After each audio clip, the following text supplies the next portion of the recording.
thing.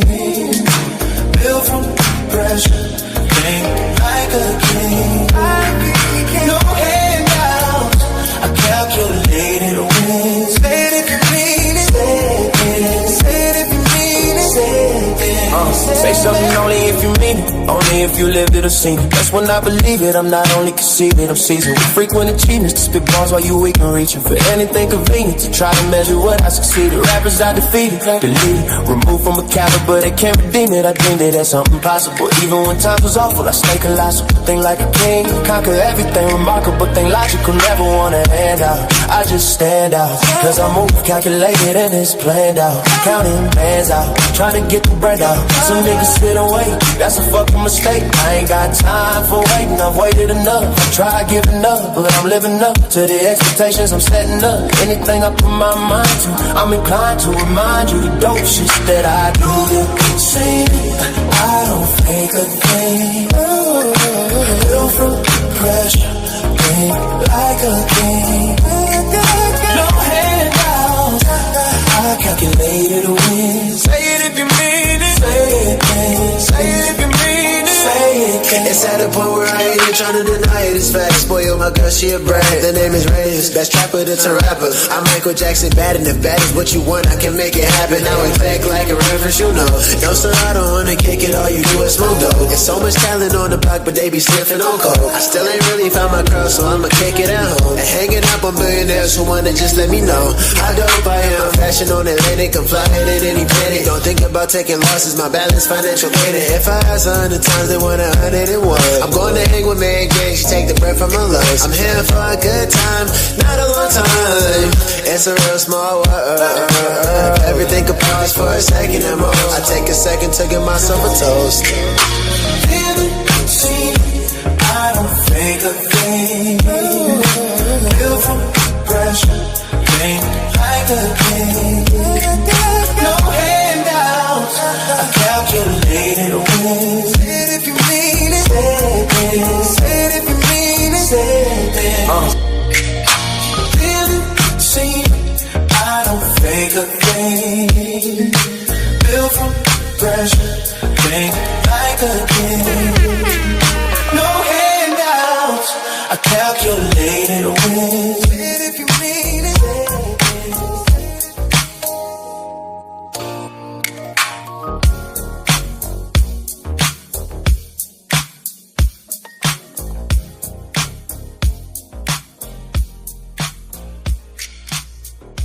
Damn, son, where'd you find this? We only drop hits on We Love Radio. You are now watching the MIDI Lab Show.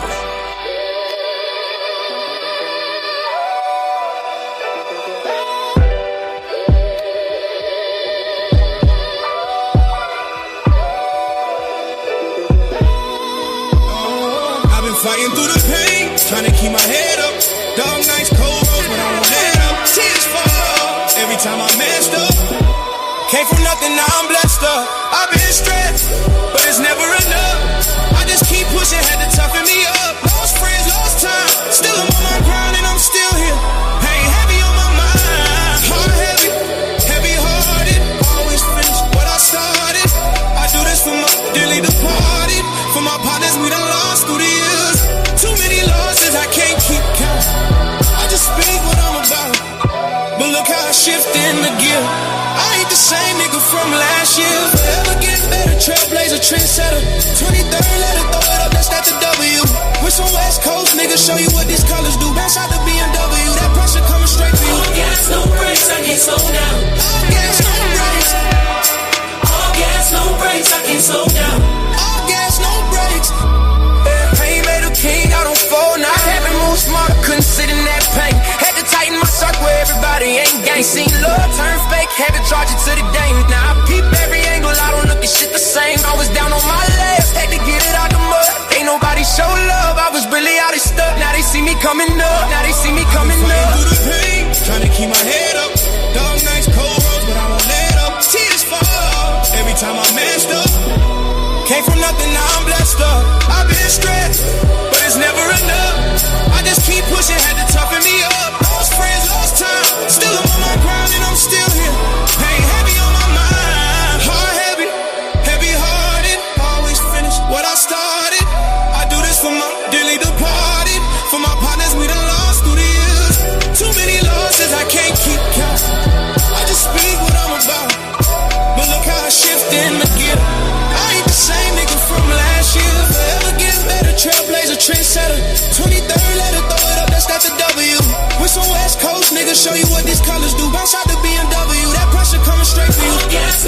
brakes, I can't slow down. All gas, no brakes.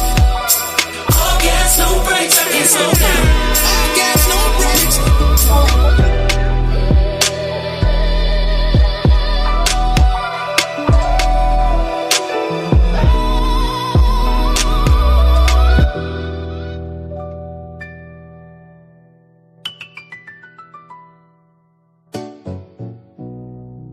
Welcome to the MIDI Lab Show.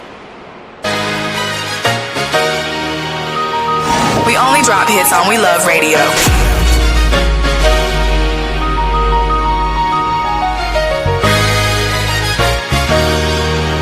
You are now watching the MIDI Lab Show. The MIDI Lab Show.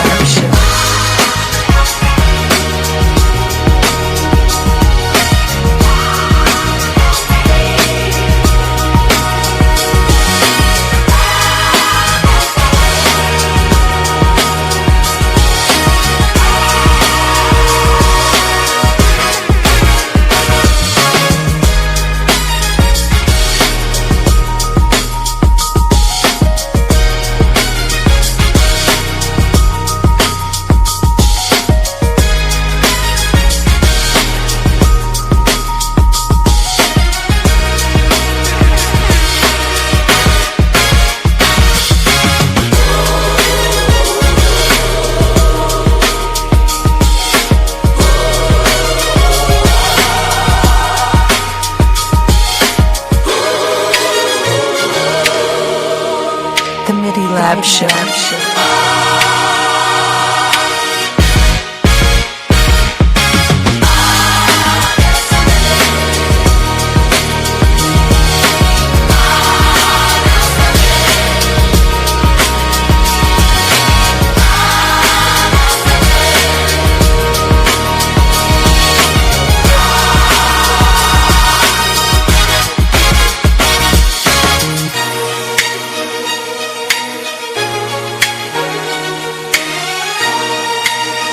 Every Thursday night, the MIDI Lab Show.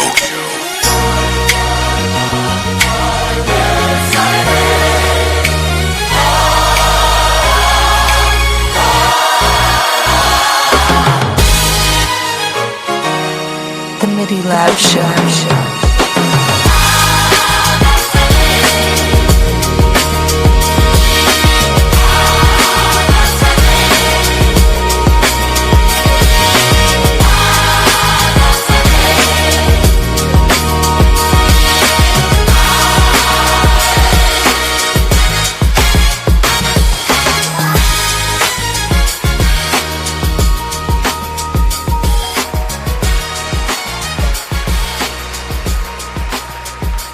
One, two, 1, 2, 1,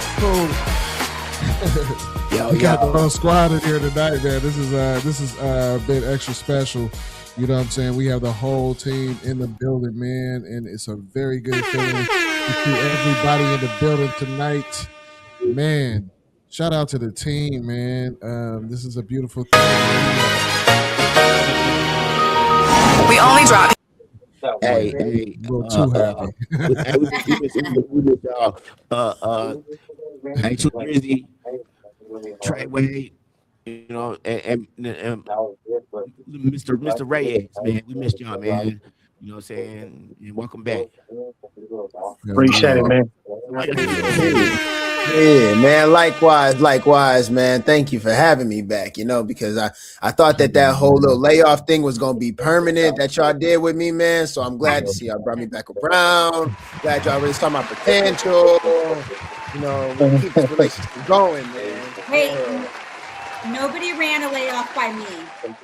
It wasn't HR approved. Yeah, I could tell by how they did it. It was hostile and reckless the way that they did it. I could tell it didn't go through HR. Yeah, no. Oh, yeah. It was definitely outside of protocol. Mhm. Definitely outside of protocol. Yeah. And unrelated but related news. Speaking of the protocol, Midilab we got is the push of the night union. to get you, Breeze. I mean, I got a short parole. You know what I'm saying? Great opportunity to slide in and take advantage of my time while I got it before I get snatched back up by the man and thrown back into my hole. So, you know, I'm gonna do what I'm gonna do. I'm gonna be a free man tonight. That's what's Yes, up. sir. Yes, sir, man. Hey, look, your freedom look good on you, man. Just had Hey, to I let you know appreciate if you. no one else did. Yeah. Hey, Yeah. good luck. You see how to get all incognito, right? How to come with the, the lightweight. I'm on here though. I'm on here. Special yeah. ops, baby. That political shiesty. Yeah. So it's great to have the fam all, you know what I'm saying, under one roof tonight, man. It's a beautiful thing. And I want to actually give a shout out to everybody that's watching, because you could be anywhere in the world tonight, but you right here with us on the MIDI Lab Show. You know what I'm saying? We do appreciate y'all. You guys are the co-hosts. So, you know what I'm saying? Tap into that chat. Yeah, so go ahead and hit us up in the chat, So we got kind of we're a little bit more serious tonight. I mean, we always have the moments where we play certain clips and stuff like that. Funny memes, just to kind of keep everything in a good positive atmosphere. But tonight is a little bit different because it kind of hits close to home. So before we, and I just need a moment of everybody's attention. But before we get into tonight's conversation, I want to set the tone a bit.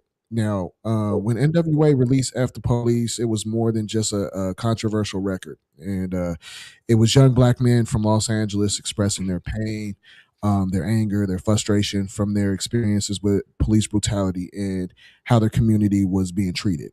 And that song gave a voice to people who felt unheard, and it spoke to a deeper issue between law enforcement and the communities that they serve.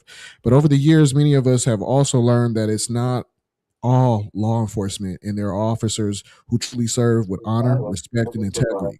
So at the same time, when someone abuses their position or fails to uphold the standard of the badge, they must be held accountable.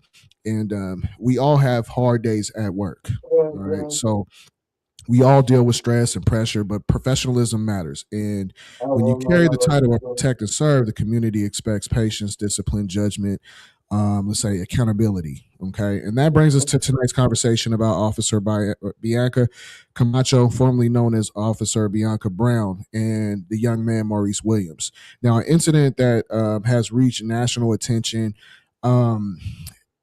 It has deeply impacted the Fairfield community. So for many of us, this is personal because most of us are from Fairfield, and some of us attended Fairfield High School, and some of our children attend the schools in the Fairfield Sassoon Unified School District. So this is not just another story in the news. This hits home. And tonight we want to have a real conversation about accountability, respect, community, parenting, values, and what we should expect from those trusted to protect and serve. And we invite everyone watching to join the conversation in the live chat. Share your thoughts, your perspective, and please keep it respectful. And with that said, let's go ahead and talk about it. How y'all feeling? All right. That was a great intro, L. Yeah, I appreciate you, bro. Hey, just Felt like for CNN, brother. hey, just for background, man. Let's discuss the facts of the incident first before we start weighing in on perspectives and opinions, if you don't mind. So, yeah. So I do have a clip that I can play. I have a couple of clips that I could play.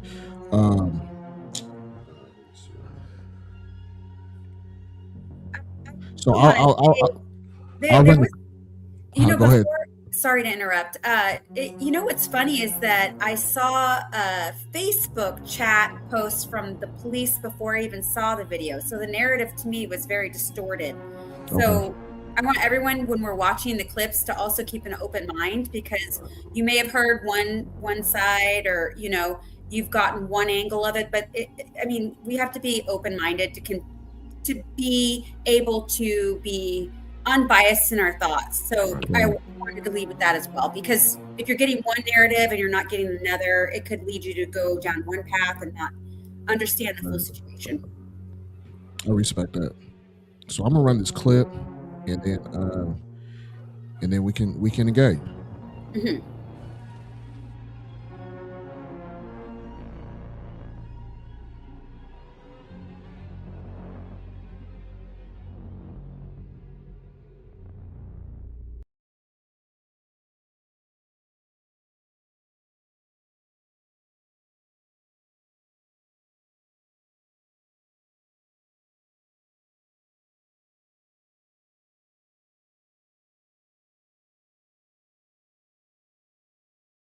Was the audio playing? I wasn't getting any audio, me personally. No, man. That's crazy. Yeah, no audio. Run it one more time. Hold on. Tracy, you're muted. If there's no audio on that clip, man, I gotta rerun it. Hold on. I'm gonna try it one more time. That's crazy. Usually that never. Sorry, I went onto the stream to see it, and it's definitely muted. Yeah, all right. I don't know what happened. It was not playing. Same. I did the same track. Hold on. This is crazy. There's always something that siblings. Always something, man. Hold on a second. Because if that's the clip, it's definitely muted. That's crazy. Okay, hold on one second. If you want, I could dub over voice. Let me play a record real quick. Let me fix this. Okay.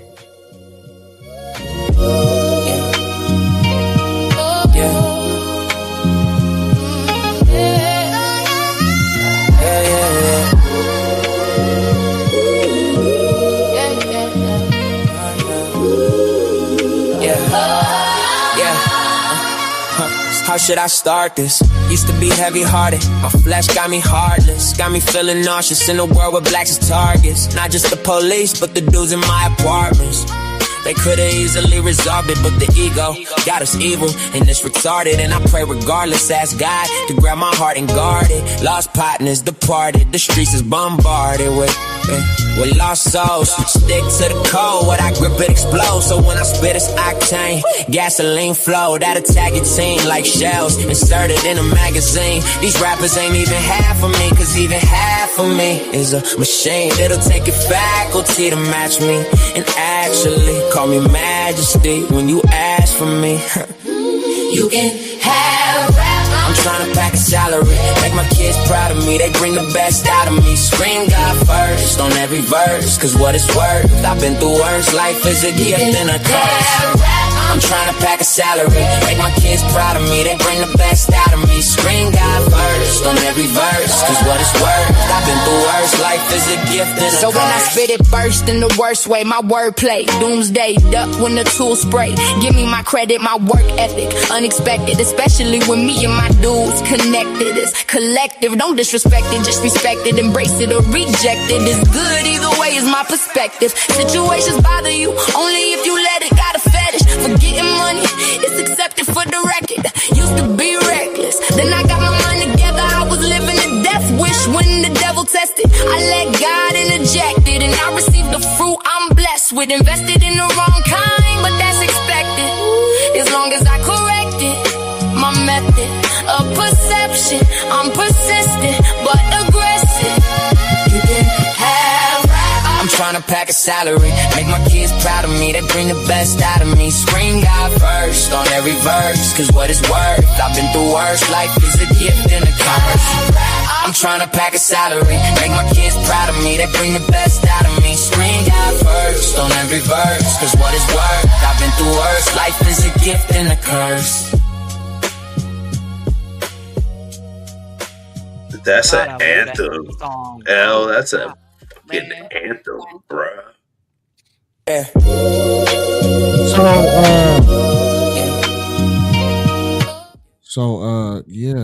We got a problem. We got a problem. So what happened was, the two clips that I did drop that I actually edited, it didn't have audio attached to it. So the actual videos that I had grabbed them from, that's horrible. That never happens. Hold on. Hey, I'll do the audio. I have something that someone sent me. I don't know if that would. I could send it to you. I don't know if that would fly. No, it's not even that. It's not even that. Man, so let me ask y'all a question really quick, just based off of what I did see then. So this boy was in high school or something? Yes. Yeah, he's in high schooler. Yes. Wow. So we letting high schoolers get us out of our character and antagonize us like this. The reason why I led with what I led with earlier too is because I saw the Facebook post from the Fairfield PD, and when I read it, I was like, oh, something just got out of hand, and the narrative obviously was in their favor. And then after seeing the video, I was taken aback because clearly there was excessive force. And that is not the narrative that they put out when they posted on Facebook, which was, if I hadn't seen the video, I probably would have been like, oh, okay, it isn't as bad. You know, they were doing what they needed to do. When you see the video, you clearly that kid was assaulted. I want to say this though. Fairfield Sassoon has a history of attacking young brown and black individuals. You know, I mean, this is not new. It's new because it got more brutal. You know what I'm saying? And because now they got to wear cameras on their chest. You know what I'm saying? And everybody got a camera in their hand. So all this stuff is getting caught. But you know what I'm saying? As me, Mike, Tone, L was growing up in the flats, man, that stuff was happening to us all the time. You know what I mean? And personally, as a person that just, you know, I used to walk the streets from East Tabor to over there where Tone lived, you know what I mean, out in over there by Amy Blank, you know what I mean? And we got harassed all the time, you know what I'm saying? Man, but you see what's happening though. Hold on, real quick before you even run it. Like, do you see like what happens though? Like, it's crazy because we see some shit like this now, and it's like damn near we becoming desensitized to it because so many people have seen it on one side or another. Like y'all say, y'all went through it so much, so it's becoming normal, and that shit in itself is a problem. We don't even like really realize this shit. You damn near run out of sympathy. You know what I'm saying? If you just keep seeing this shit over and over and over again, you saving your sympathy for the next situation that's finna happen. You know what I'm saying? Like, shoot, it's to the point where it's like people not even feeling the need to act no more. You know, people not even feeling the need to get out there and even say something about it because it's just gonna happen again. You know what that do to people's hope, bro? Like, that junk is just crazy seeing that as a young person. Yeah, that's we gotta try to do everything not to let it, but yeah, it's hard. Hey, El, did you have the video? Are you ready with the video? Gotta want to jump in if you ready. You about to throw something on. I just sent him a clip of it's not that. Yeah, it's a technical situation. It's not even. It's. Gotcha. I'm having a situation, but no, please, y'all discuss it, man. It's cool. Okay. So one thing I wanted to jump in and add, and I'm gonna try to keep an unbiased opinion because I've dealt with it on both sides, man. I myself have dealt with that stuff, like, you know, what 18 is talking about, situations that were completely out of line, like 100% wrong. But in the same token, one of the things that we as a community have to do, we have to take a certain level of responsibility, not necessarily for the individual action, but for the community action, because it does take a village to raise a child. And one of the comments or statements that you made, Alex, you said that, you know, we letting high schoolers pull us out of our character. High schoolers is out in these streets dropping bodies. And so, you know, we have to look at the situation as a whole. Now, I'm not familiar with exactly what happened. I want to catch the video before I say too much.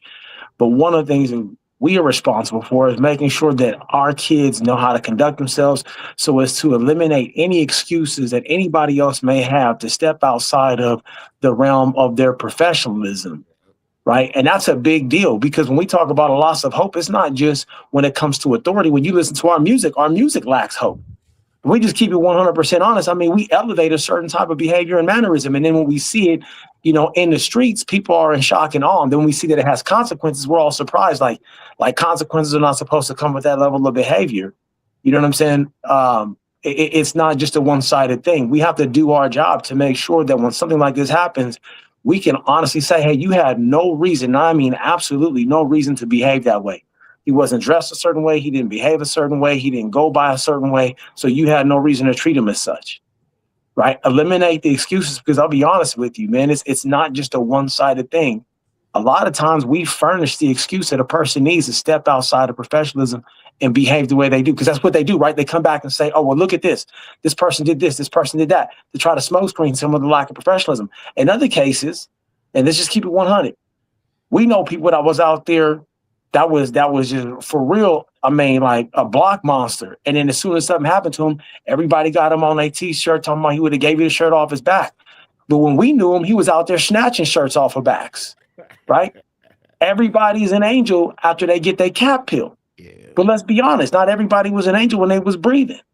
You know what I'm saying? Some people provoke a situation, then when they catch some consequences, we walk around with the potty face, like, oh man, You're that. about that. You're right about that. But think about this: like when you at the funeral and grandma talking about, even though we all know the dude was hood and he'll pull a shotgun on you, rob you, whatever, probably peel your cap. Grandma was talking about, oh, he was the sweetest little boy, because she remember that boy as that boy in that nature. You know what I'm saying? Right. And I'm not pushing back on anything you say. I think everything you're saying is right. You know what I'm saying? I believe what you're saying is correct. But I'm just saying, just from a perspective of somebody who's trying to, advocate for someone after they pass away. That's what they gonna look at. You know what I'm saying? Because I know if one of my dear ones passed away, I'm not gonna be up there talking in an obituary language, saying negative things about them at all.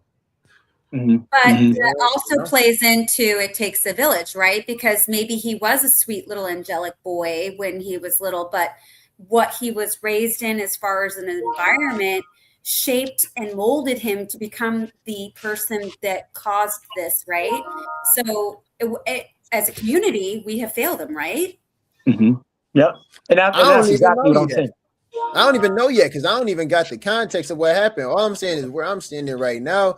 I'm standing with the officer is completely wrong, and I'm about to sit here and I'm about to advocate for this young man for all the show long. Because at the end of the day, I know a reality that a black man is the only one who we can sit here and look at and judge him based off of a type of clothes that he wear and try to justify why that try to sit here and argue why that justified him getting shot. You know what I'm saying? For throwing the hood up. That's the only race where I've seen that ever happen. No matter what happened, if there was no justification of that young man being killed. I don't care if he was out there protesting or he was not listening to the officers. Wait a minute. What are y'all talking about? Killed? Nobody was killed. Nobody was killed, but I'm talking about, see, look, because I'm connecting this now. I'm just telling y'all about what I've seen. You know what I'm saying? So even if I go back to a situation like Trayvon Martin, you know what I'm saying? I'm like, that's not happening to no other race of person. You know what I'm saying? Like, there is certain, like, I'm gonna be honest with y'all. I get it. Like, yeah, because of the fact that certain kids are born and you know what I'm saying, they have melanin and everything like that. They have to hold themselves to such a higher level of accountability. They have to make extra sure that they look good in, fitness society. I gotta interject something. You said that doesn't happen to any other race. That's incorrect. That it does happen to other races. It's not put on television. Like nobody in this show can account for what happens in every neighborhood across the United States and making a statement like that. Because factually speaking, when it comes down to numbers, the numbers are not going to support that statement. It happens to Hispanics. I mean, it does. It happens to other people that hang out in the same neighborhoods we do of a lighter pigment. It does happen, right? And so the thing goes back to the village thing. One, we don't want to make this a racial issue any more than what it may already be. Secondly, we go back to our roots, especially those of us that come out of the Bay. Our roots come from the Panther Party, who didn't just uplift Black folks. They were uplifting the community, which was more than just us. So we do have to keep in mind other people go through this. Native Americans go through this, right? So it happens to a lot of people. The responsibility that we have who want to prevent this from happening is controlling the things that we control, right? We can't be out there raising our kids to be thugs and niggas, and then when they catch what thugs and niggas catch, all of a sudden we want to talk about how great they were, and how they were victimized. We got to be better than that. Again, eliminating excuses. You said ninjas.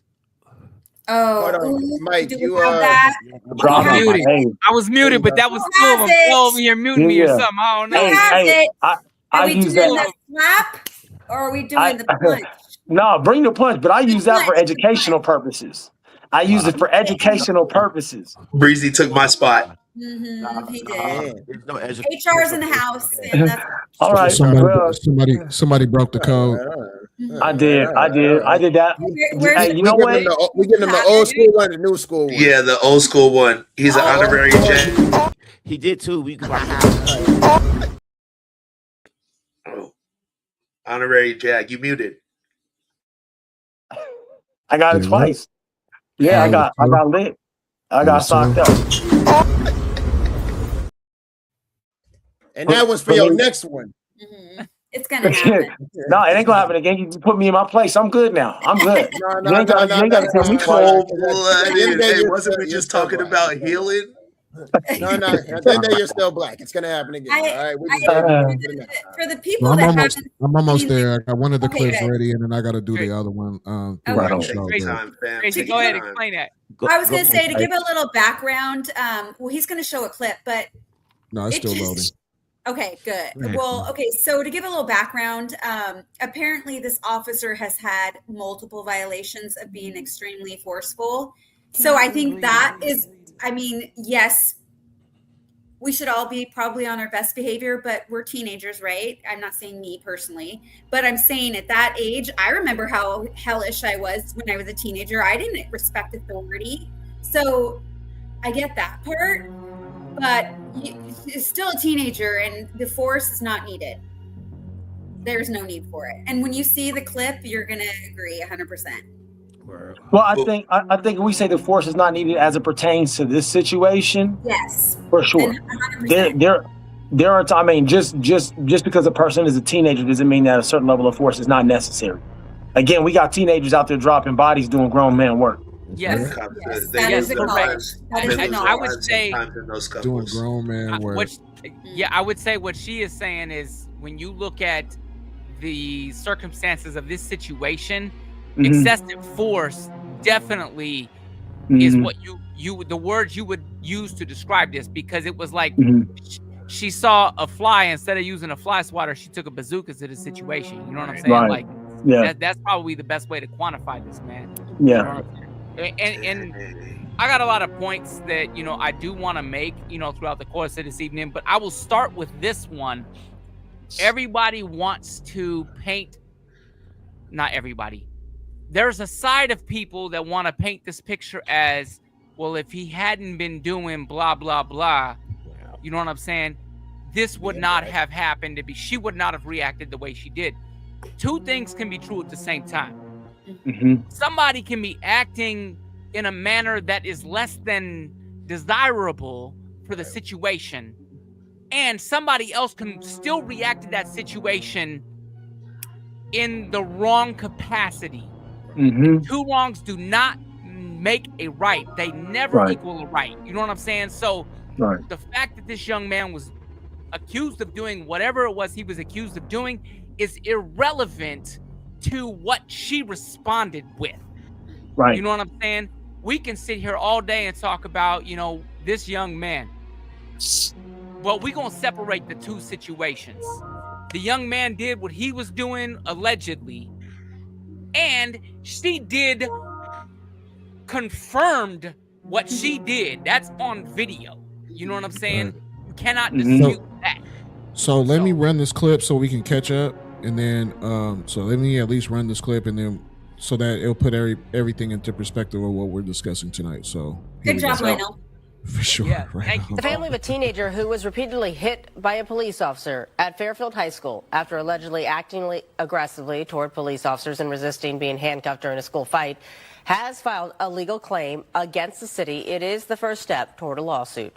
Our crime reporter Henry Lee joins us live in studio after hearing from the teenager's attorneys and family. Henry? Claudine, 16-year-old Maurice Williams is an athlete at Fairfield High, but instead of focusing on sports, he says he's traumatized after being hit repeatedly by a police officer, with videos of the incident replayed over and over. He and his family are now considering taking formal legal action. This is clearly excessive force, no question about it. These are civil rights violations, and they're going to be dealt with accordingly. Civil rights attorney John Burris has filed a legal claim, a precursor to a lawsuit against the city of Fairfield, accusing Officer Bianca Camacho of using excessive force, where she was seen on video repeatedly hitting 16-year-old Maurice Williams at Fairfield High School. This woman seems to have anger management problems that should be dealt with. At a news conference, Maurice was surrounded by his family and attorneys as they announced they've taken the first steps toward filing a federal civil rights lawsuit. Police have said Maurice was aggressive and resisted being handcuffed after officers responded to a fight on campus. But Burris says the officer, a former Vallejo officer who also goes by Bianca Brown, was the one who was aggressive. The attorney pointed to video from last year showing the same officer pulling an 18-year-old woman out of a car by her hair. Videos of both incidents have gone viral. If she comes around and there's any kind of disturbance, because she seems to lack the ability to de-escalate a situation. The Fairfield city attorney told me he could not comment on pending litigation. Police say the officer has since been reassigned after being seen on video using what they call distraction strikes. Maurice says he shielded his face as the officer hit him in the head and hands. Not really thinking, but I was thinking, like, why is she doing this? He says instead of focusing on football and track on campus, he's struggling to cope with the aftermath of what happened. I can't go outside without worrying about being seen and recognized or being harassed by the police. I'm in disbelief. My child had to endure something so horrific at such a young age. I'm pleading with the city of Fairfield to conduct a thorough investigation into this matter. We want justice for Maurice. What he had to go through, he did not deserve. We believe the officer should not be an officer. She didn't evaluate the situation before she got into the situation. She didn't even attempt to de-escalate it. Barry Axius is a community advocate. He's traumatized, he's confused, he's angry, he's frustrated because just in a couple seconds, his whole high school life has now changed. Now, Maurice's family and attorneys say the officer should be fired from Fairfield Police as well as decertified so that she cannot be an officer anywhere else in the state. They also say she should face criminal charges. Live in studio, Henry Lee, KTVU, Fox 2 News.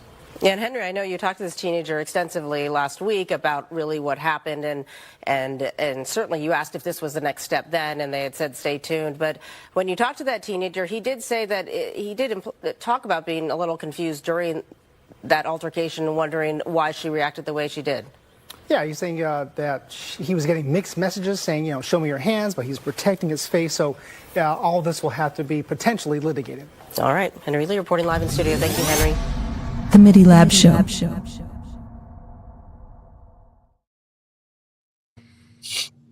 Wow. Show me your hands. I can't even, the hair. Why are you pulling a person out of a car by their hair? Oh, she like grabbed it and fell back. She lifted her feet off the ground. That was. So one thing I want to point out is we're not seeing what provoked the situation, what transpired beforehand. We're seeing what's happening as the officer goes hands on, which I'm not advocating for the officer by no means. So what a I'm little saying, background tone, because it was on the police Facebook page, was that there was an altercation that had transpired amongst multiple people, and the cops had come in to obviously de-escalate. They were able to successfully take one of those people and put him in the principal's office, and then they went back for this young kid to get him and he wasn't listening. He was walking away instead of listening to the police. He was walking. There was another fight that was about to transpire, and from what I understand, there was, I don't know if this is 100% accurate, again, because it's coming from the website, there was fear because there might have been something in the backpack. Again, I don't know 100%. So I can see from the police standpoint where, you got a lot of people in your face coming at you. You don't know what's going on, but de-escalation. He was already on the ground. There was no way he could protect himself.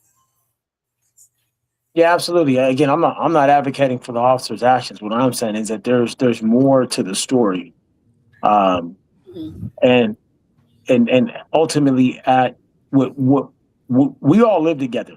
We live in the same neighborhoods. We operate in the same neighborhoods. You guys are familiar with some of the situations. I'm gonna harp on rape a little bit.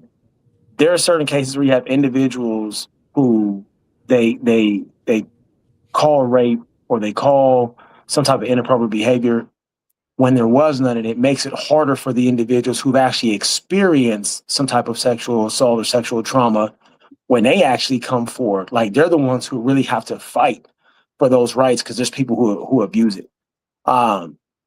In our case, we see that a lot, and kind of touching on what LXL said, you get so used to hearing that there was this, there was that people become desensitized to it because it's always one side of the story or the other. We never really get the full truth. And today, because we're so much caught up in divisiveness, we don't get the full truth. Very rarely do we ever get something that's very objective in nature, where people just give you the facts and allow you to arrive at your own opinion based on hardcore, tangible, unchanging facts, right? things have this a slant or a spin depending on how, whose favor they want to gain and what type of story they want to put out there. At the same time, though, man, with that being said, with this particular situation, you know what I'm saying, the young man was already subdued. Was it very necessary for her to continue to punch him? Well, to distract? Oh, no. I mean, so I'm going to say, I would say no if it were somebody of my build and ability, because you wouldn't need that. You would have the ability to utilize other resources. Sometimes they say verbal judo, but again, I don't know what she tried before that happened. What I'm saying is that officers there to back her up too. So like, you know what I'm saying? For her to use that type of excessive force on a young kid, it sounds like to me it's a little extreme, man. You know what I mean? Like, yeah. You know what I mean? Dude was already on the ground, subdued, and allegedly there is video out there where she says she literally was punching him in the face. So, So there's multiple videos, Mikey. Mike. Okay, so let me say, for anybody who is not aware of what transpired literally seconds before, the officer who had this young man, it looked like he might have been in control enough of the situation. I wasn't there. I don't know, bro. But it looked like he might have had enough of control of the situation with this young man. But he was concerned about a lot of other things going on, clearly, because when they look at the body cams, he's calling out to release the gate so that way the other officers can come in. Yeah, there was a lot going on. It was a lot going on. And I will preface all of this by saying, y'all know me. Y'all know me. And people watching this show, y'all know me. I wear my emotions on my sleeves, and at times I can be a very reactive person in the heat of the moment, which is why I'm not in law enforcement, because certain people should never be in law enforcement. Those who cannot rationally calm themselves in the heat of passion, you know what I'm saying, should probably not be in that situation to begin with. I will preface by saying that I know that about myself, okay? So that's why I've never been in law enforcement. It's why I would never go in law enforcement, because I know enough about myself that that's not the right situation for my genius. You know what I'm saying? So let me say, the door opened, the gate opened, literally less than 10 seconds later, she on top of dude striking him, okay? That's how quick that happened. It was literally blink of an eye. The moment the gate opened, she's charging towards him. He's on the ground. She's striking him, saying, "Show me your hands." Okay. I won't say anything else because, again, I wasn't there.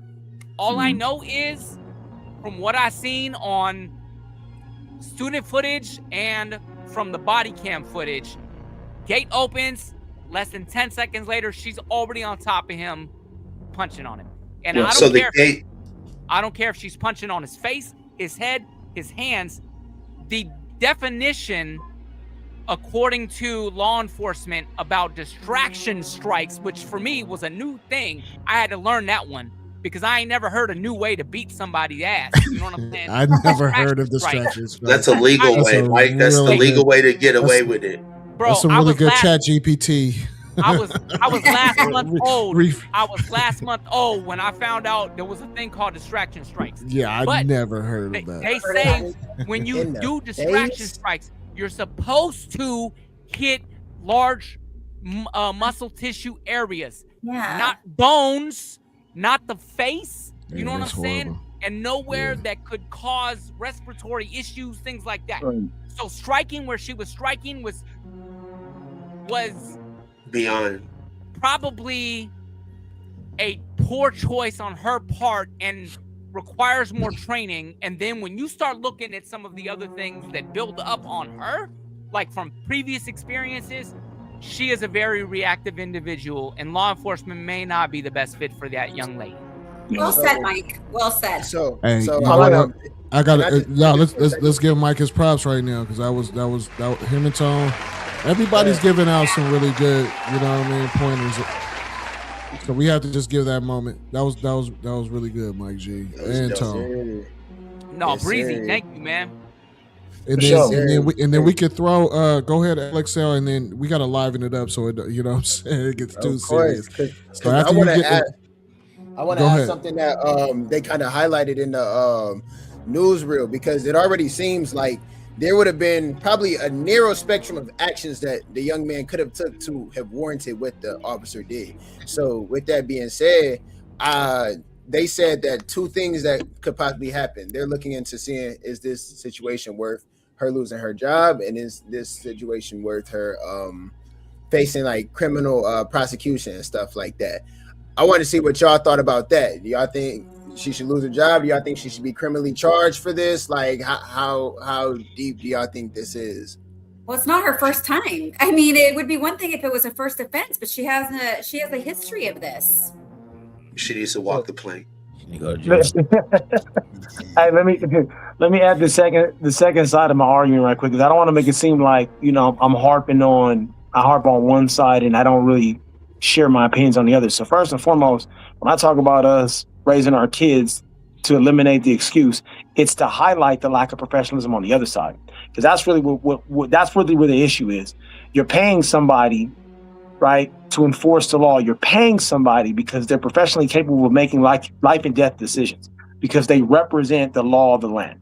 That uniform, that badge represents the law of the land. They're being paid. They're being paid for the risk they take every day, right? Whether they feel like they're being paid enough or not, you choose that position, you choose the risk, you choose everything that comes with it. It is a choice, right? You are a trained professional, and even though there's a lot we expect of these trained professionals, you're still a trained professional. So the other side of the coin is, when we eliminate one side of the excuse, it highlights the other one, right? In some cases, some people really deserve that. Some people really deserve that a good beatdown. They really ask for it and they get what they deserve wholesale. And in other cases, because of those individuals, the ones who don't get it end up catching the bleed over, and then it masks the lack of professionalism in the uniform. Facts, right? So now we flip the script and we look at somebody who has a history of doing these things. Now, if it's excessive force, meaning it's unprofessional and unnecessary, absolutely you catch charges, right? You're doing this under the color of authority. That comes with extra scrutiny. If you don't like it, you take the uniform off. You go home, you get yourself another job. You do something else. You can make a lot more money doing things that are a lot less risky. If that's your complaint, then find another avenue to feed your family, right? Point blank, period. You have to understand you are going to deal with different backgrounds, different cultures, different way of communicating. That's your choice because you put on that uniform. If this person has a history of doing that, retraining, in my opinion, can only go so far. There's a certain point in time where you're like, hey, man, the training the first time should have conveyed the point. But the second time we sat down and had a conversation with you, at that point, you were already at the border of losing your job and possibly your freedom. After that, it's no longer a training issue. Right. After that, we have to look at what the fact that you don't belong here. Right. And one of the things that comes, you know, even serving in the military, right? Within the military, there's a lot of trauma. There are a lot of experiences that sometimes lead people to abusing things like prescription drugs, using illegal narcotics, or even alcohol abuse. And they tell you, if you self-identify, you'll get help. Like, period. They're going to help you. But if it comes down to you being in an incident, or if there's a random drug test and you pop positive, and all of a sudden you want to self-identify, it's too late for that. Right? Because you weren't looking to improve your situation, you're looking to save your backside. And it's the same thing here. If you realize you have a problem, you have the duty to report yourself and go and get some help. If you can't do that, again, there's great responsibility with that authority. You got to take a seat. I want to say this, so in the chat, man, if y'all feel like that it was justifiable for that young officer to pull or whoop that young man, put 100. And if you think that it's not justifiable, put 200 in the chat. You know what I mean? So what I was gonna do was just to kind of loosen up the moment. Plus, LB got back at me, so he might be joining the show in a few moments. You know what I'm saying? But let me run a clip, man. Because we hella serious, bruh. Before you do that, man, I'm seeing some back and forth on good cops, bad cops. I see some people tapping in, and hey, there we go. I do kind of like that too, though. The 300. I do agree. I do feel like if you know enough of the story, you might feel like neither of them put themselves in a desirable situation. You know what I'm saying? 100%. But I was gonna say, I know current and retired officers of the law that are awesome fucking people, and they were great officers when I knew them serving in their position. So I cannot get down with the fact that all cops, that there's no such thing as good cops. I knew some really, really solid cops that really did me a lot of favors that I probably did not deserve when I was younger. They were looking out for a young man because they saw some potential in your boy Mike Genius, and I appreciate them. You know what I'm saying? And they would even, some of them might have even had conversations with my parents about me to help make sure, because they part of the community. That's that whole takes a village thing. You know what I'm saying? So there were people out there that had my back, man, that I don't know, for whatever reason, they have my back, and I appreciate them to this day. You know what I'm saying? Yeah. Same here. Well said, Mike Genius. And I just want same here. Yeah, and I think we should carry on. I just want to just break the monotony a little bit. Let's go, because we're the MIDI Lab Show, and we are Star Wars fans over here. So I wanted to run a Star Wars clip. You know what I'm saying? Mandalorian's out. I ain't seen it yet, but you know what I'm saying. But this is just you gotta watch that. Mike was a day one. I got a baby Grogu little bobblehead from the Giants game. See, that's what I'm saying. Tracy. Hey, did you get the popcorn? Did you get the? I got the Star. I got the Mandalorian. Yeah, I got the Mandalorian. Let's go. Yeah. But let me go ahead and run this clip real quick. So Uncle Owen and Aunt Beru get killed by stormtroopers. I'm so sorry. Thank you. I'm still processing it all.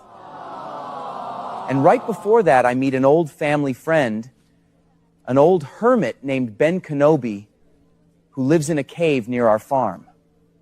And Ben tells me, get this, that my dad was a Jedi Knight.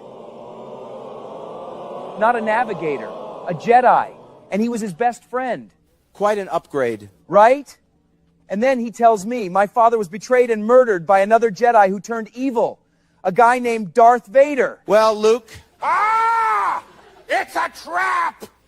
Speaking of Darth Vader, give him a hand, everybody. Darth Vader, come on out!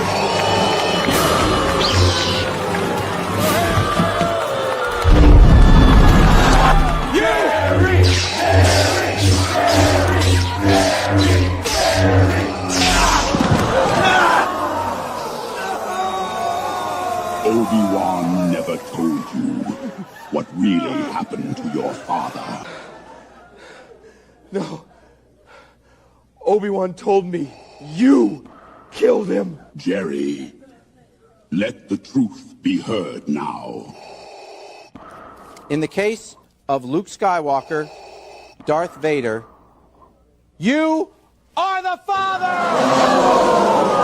That's not true! That's impossible! Luke, search your feelings. You know it to be true. No! Join me, and together we can rule the galaxy as father and son. I'll never join you! So, Vader, not sure cutting your son's hand off was the best move to win him over. He'll be just fine. I find your lack of faith disturbing. Thank you for tuning in. Till next time, take care of yourself and each other. The MIDI Lab Show. That was fucking awesome. Fire, dog. That was awesome. Where the heck? They should have shown him in the back running. That's the only thing is missing is him breaking down backstage. No, that was fire. I'm gonna be laughing all night. That was awesome. Yeah, I think that beats the kitty cat for me for a minute. Nothing beats the cat. The cat. Yeah. I gotta see it. I gotta see it. What the f is this?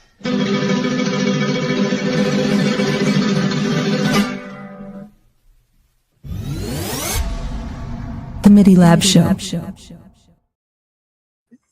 Did his shit. That's me, Scott, though, man. Yeah. Fucked him up real quick. Hey, LXL, imagine you was you about to get up for work and that go out right before your alarm. Like, imagine that's how your cat tell you he got to go outside. Like, that takes talent. Hey, that is kind of how I feel when my cat does say shit. I'll be like, yeah, bro, gonna get a feature one day for sure. He's gonna end up on the key ingredient. He going places. Right. The cat on the key ingredient. Key ingredient.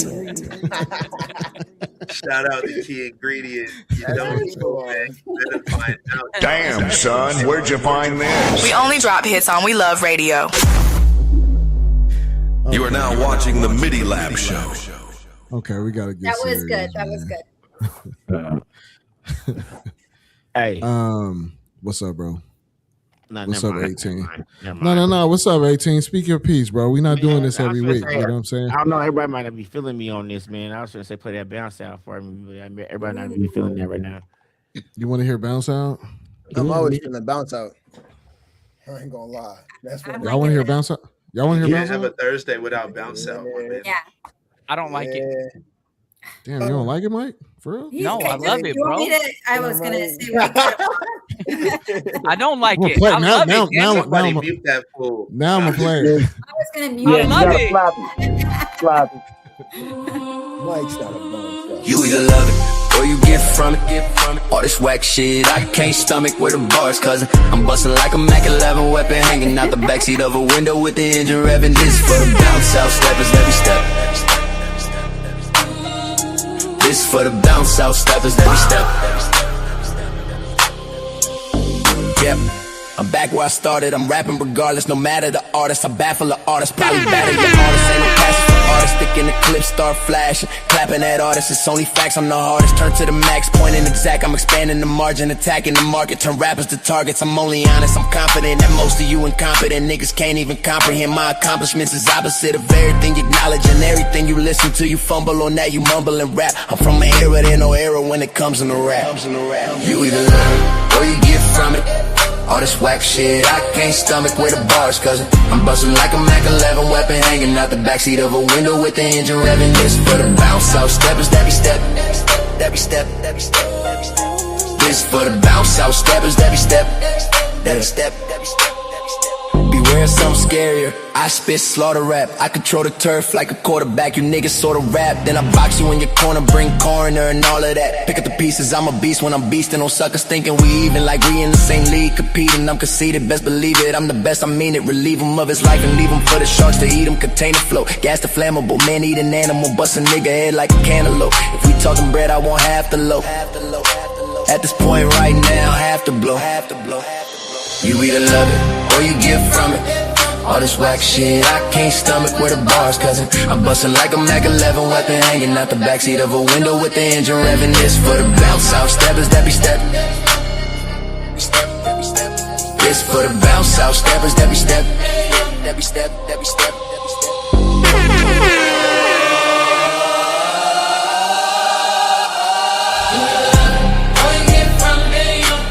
Shit, I can't stomach with the boss, cause I'm bustin' like a Mac 11 weapon, hanging out the backseat of a window with the engine revving. This for the bounce out steppers, every step,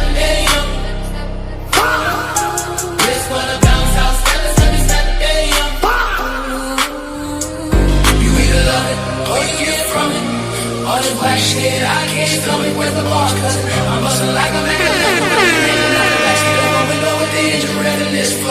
house steppers that be stepping. This for the bounce house steppers. Damn, son, where'd you find this? We only drop hits on We Love Radio. You are now watching the MIDI Lab Show. This is for the bounce house steppers that be stepping. Hell yeah. We back in the building. We back in the building. Back in the building. Drummer anthem. We back in the building. I was waiting for Brett to hop on. I was waiting for Brett to hop back on. Hold on one second. Hold on. Because you know we have fun on the MIDI Lab Show. You know what I'm saying? Here we go. Meth head. Nigga, I'm a fucking electrician. I'll go out there and shut this whole motherfucker down. Right now. Listen, they're busting their ass working. They trying. Get out.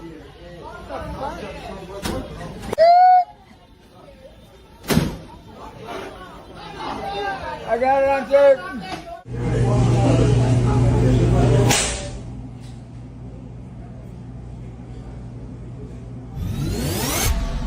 The MIDI Lab Show. What did he say? He like cut the power? Hey, yeah, you know what he said. You know what he said. He said he's gonna shut this motherfucker down. Shut the power down, He said he's an electrician. He said he's an electrician. We need to run the clip for a punch for him. Burn it. Oh, But yeah. you sound like that's what it sounds like to me. He said that. Yeah, He you said need it. that. He said that. He said it. I heard it. Yeah. Hey, don't mess with a meth head on Sunday, bro. Don't. Yeah, he did say that. Was that a Taco Bell? What was it? I don't know. It's probably Chipotle. Oh no, that didn't look like a Chipotle. But y'all know what? I think Y'all we're take a missing lot the of bigger pride. picture. Folks take a lot of pride in Chipotle. I do. Hey, I'll eat Chipotle at least once or twice a week. Oh, hey, It won't put me in the bathroom for a half hour like Taco Bell. That's for real. Hey, so we got our brother. Bluebird.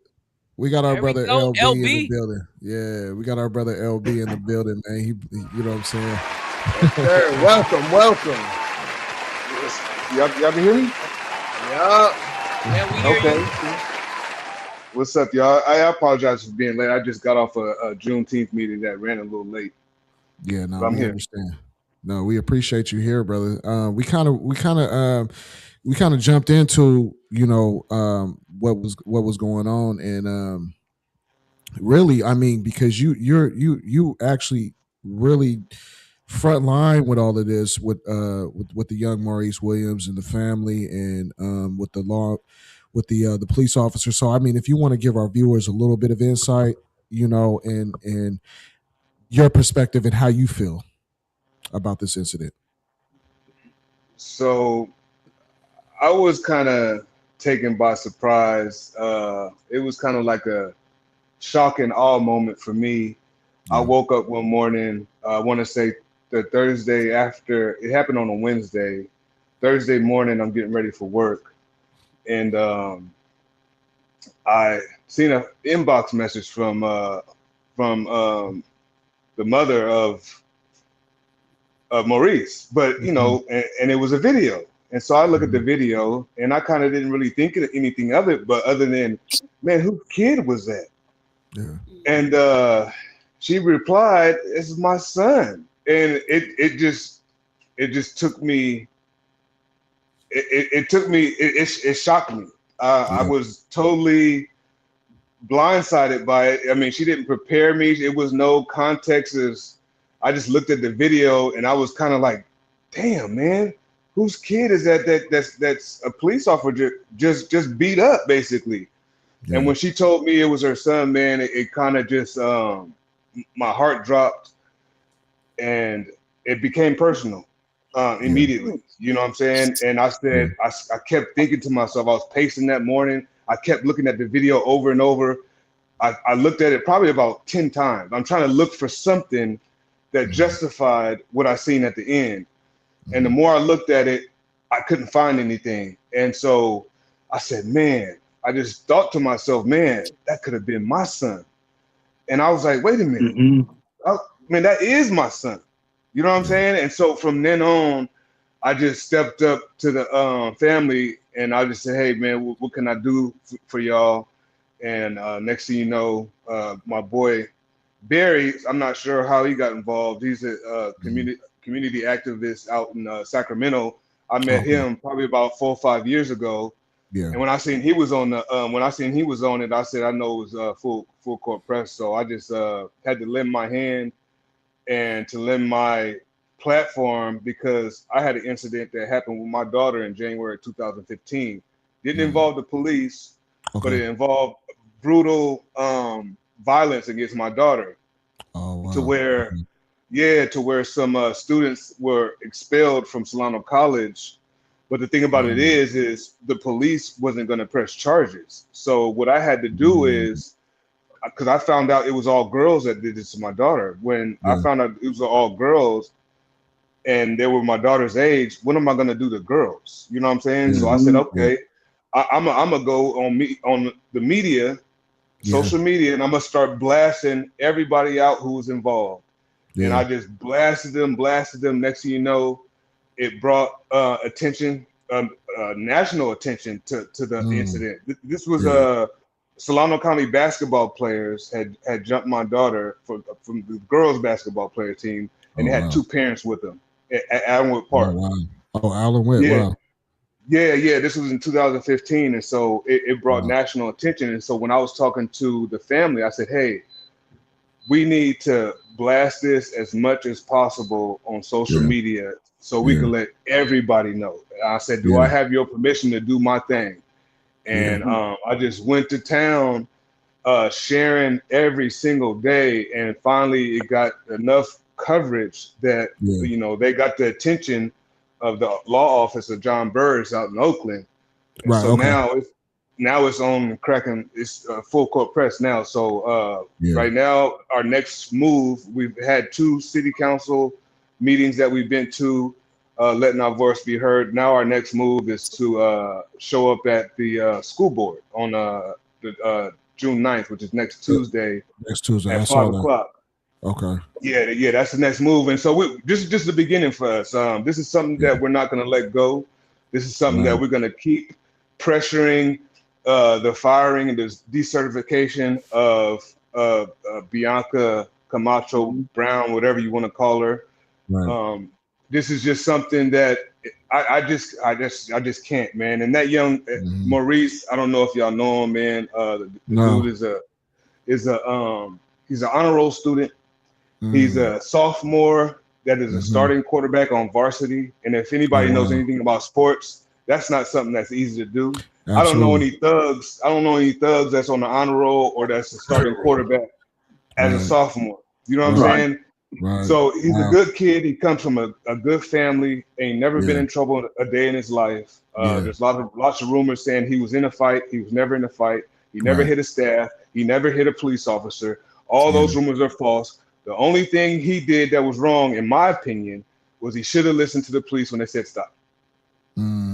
Despite that, he didn't listen to police, but that did not garner with the type of violence that he received. Just because police are used to encountering individuals that don't listen to them. That does not result in them being slammed, being struck in the face, and all of a sudden now you coming with this distraction strikes method, and then getting pulled by the hair like a dog. You know what I'm saying?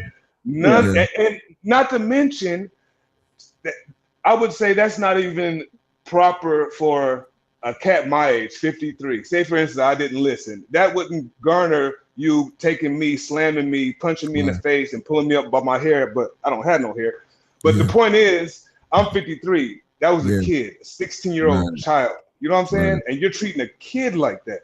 Right. And so it's just surprising to me that a peace officer, heavy on peace, comes into a situation that their first mechanism is supposed to be to not to incite and make things worse, but to de-escalate. But you lead with violence. You come in there, you hot and heavy, ready to get on something. Yeah. And then they'll come to find out you got a history of doing this. So this is not your first time that you've treated somebody like this. So that's just a brief, short history on how I kind of got involved with this. My opinion on it is it was totally wrong. Again, I would say, you know, people want to talk about accountability. He's being labeled a thug.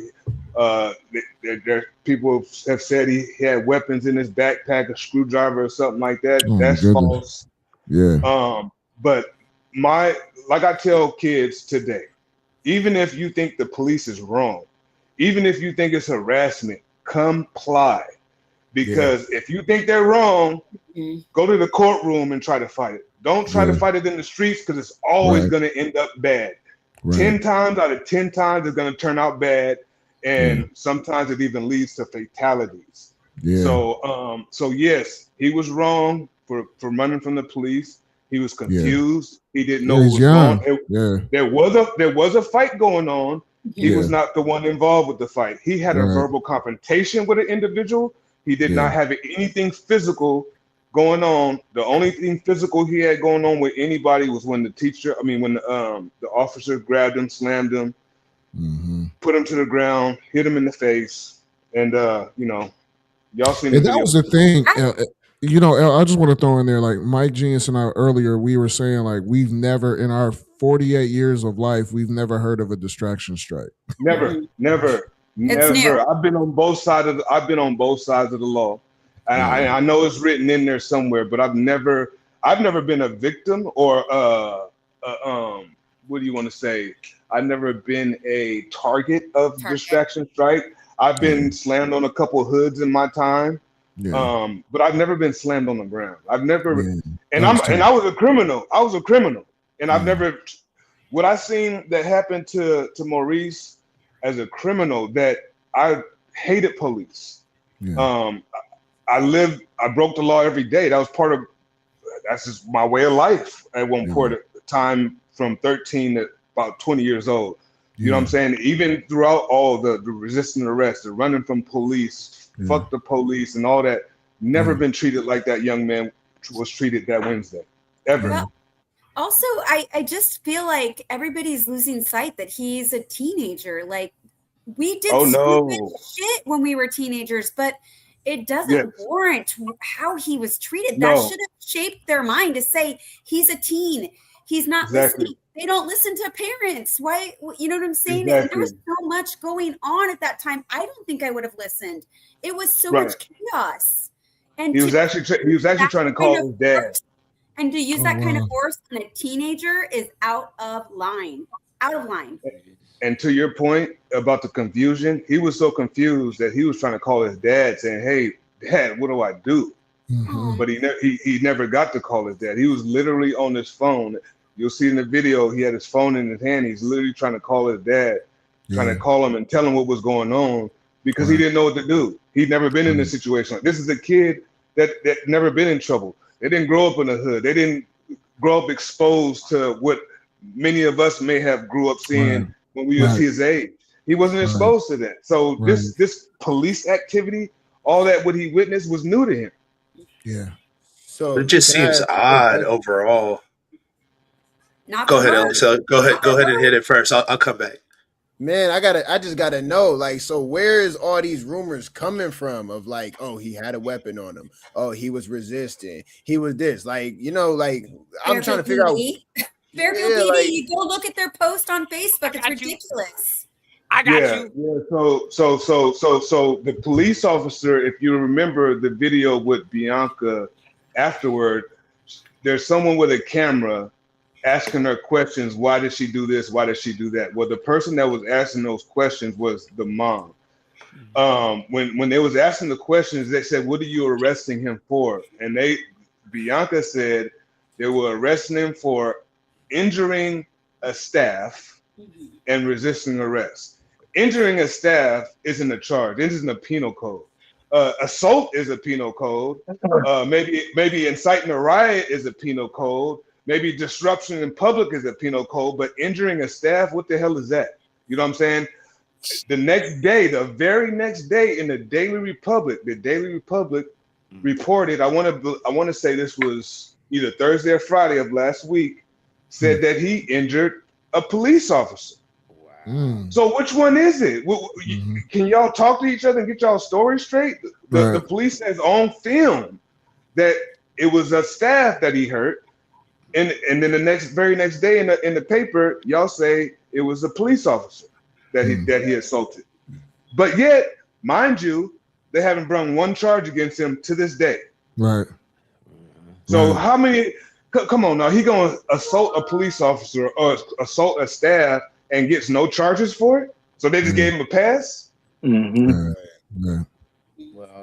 you right about there's no law to articulate about somebody harassing or assaulting. Yeah, it's either assault and battery or it isn't. There is an articulate law for assaulting an officer, but assault on a peace officer. Yeah, he assaulted an officer. He got assaulted. In my opinion, from what I seen, my First Amendment right is my opinion that I seen that it didn't look like that to me. It looked like that he was approached and attacked and pushed to the ground because they assumed that he was the guilty party. That's exactly facts. That's the story right there. The narrative was that he was going on to start another fight and that he had weapons in his bag. That's a narrative that they're trying to show. False. Which is false. Totally false. It seems like they're just trying to pick. Oh, we lost Jag. Well, we lost him. He'll be back in a second. That's okay, though, because talking about narratives, I was going to say there's another false narrative I saw floating around from all these dumbass keyboard warriors, you know what I'm saying? That the parents should do a better job. Should do a better job raising their kid, as if we all weren't kids and our parents didn't do the best they could trying to raise us, and we still didn't do stupid ass shit.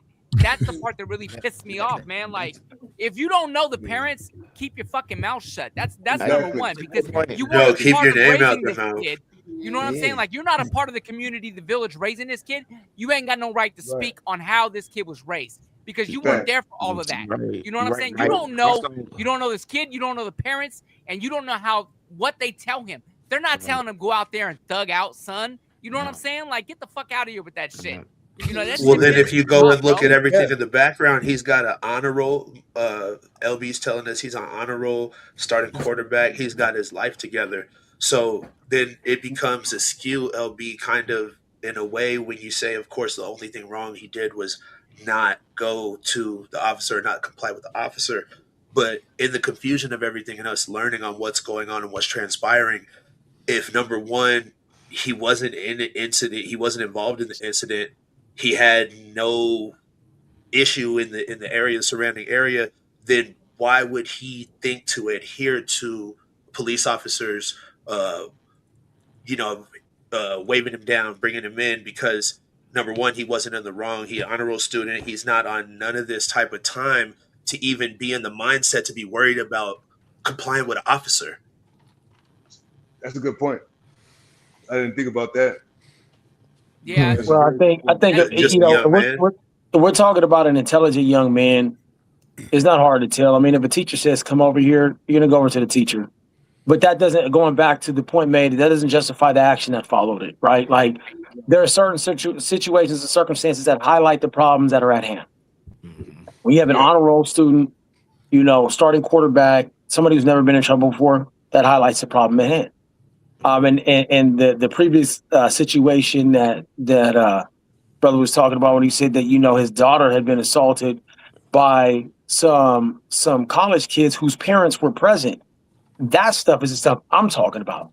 When we paint ourselves in a bad light and then somebody else uses that as a justification for mistreating someone else who doesn't deserve it because they think that we're all the same, right? Right. Oh, you guys are all like that. No, we're not all like that, right? You give dignity and respect to each individual person, not your perspective of what a group of people may be or who you think that group of people is. And this goes back to the issue of the community, right? The community taking care of itself and saying, hey, don't come over here and abuse our kids, because our kids are not those type of people. Right. Our kids are respectable. How do we know? Because we know our kids. You know what I mean? I don't talk to my kid like that. You won't talk to my kid like that. It's unnecessary. And that's it's a huge. We have a big problem, and what we're seeing is scar tissue. You know what I mean? We're seeing scar tissue. The problem is we're not really addressing it at its root. And I'm saying it as a whole. Like, we're going to continue to see this. Why does this keep happening? Why does this keep popping up? And it stems from everything from this to school shootings, like the one they just had. We just had it at the same campus Right. at a graduation, for crying out loud. Right. What we're seeing is violence, and we can categorize the violence. We can say, hey, police brutality versus, you know, whatever we want to call this, the flavor of this other violence. But violence is violence, right? Trauma, you know what I'm saying? The body doesn't know the difference. Violence is violence. And in the community, man, when we suffer a loss, it doesn't matter whose hands it's at. A loss is a loss. And so how do we heal the community and bring us together? We need to come together as a community. Right. So I'm on one about like this, like right. What? Like, you know what I'm saying Go ahead. there's all these stereotypes Who's about that talking? I'm 18 rabbit. You know what I'm Okay. saying? So there's already all these stereotypes about and I'm not trying to get racial, but black people committing all these crimes, right? And then 50% of the black people are exonerated, you know what I'm saying, of the crime because they didn't commit the crime. But also there's also a big percentage of black people who go to jail for crimes they didn't do. You know what I'm saying? Right. On the other hand, you know what I'm saying? They always talking about, oh, well, I'm one of them. The most crime in the nation is done by the nation's most populated people in the nation. You know what I mean? And so for them to say this little 13% sliver of people are doing all this and that, it's just a narrative, a dog whistle to say that we just bad people just because our skin is darker. Of course. Yes. And another key thing I want to put out there for y'all that is, I believe, is instrumental in how things went bad that day is that the resource officer that was normally on shift or that was his school was on vacation when this happened. Okay, so I want y'all to think of this though, right? A resource officer has been there with the kids all year. He knows the kids by first name. They know the officer. Hey, Officer Dan, or whatever you want to call him. They're on a first name basis. So he's built a relationship with these kids. So you know when you was a kid and you had a substitute teacher come in, your behavior might be a little different than if the regular teacher was there. So imagine you have a officer there that's standing in for the normal resource officer. He don't know none of these kids by their first name. To them, they're just kids. So when something like this happens and he's saying, come here, I'm not listening to you. Who are you? I know you got that uniform on. I know you got that badge on, but who is you? What you mean, come here? Come here for what? What did I do? You know what I'm saying? And I'm just thinking from the mindset of a 16-year-old kid. Yeah, that was the angle. Telling me to come here, and I don't even know who you are. And you talking about come here, acting like I did something, and I know I didn't do nothing.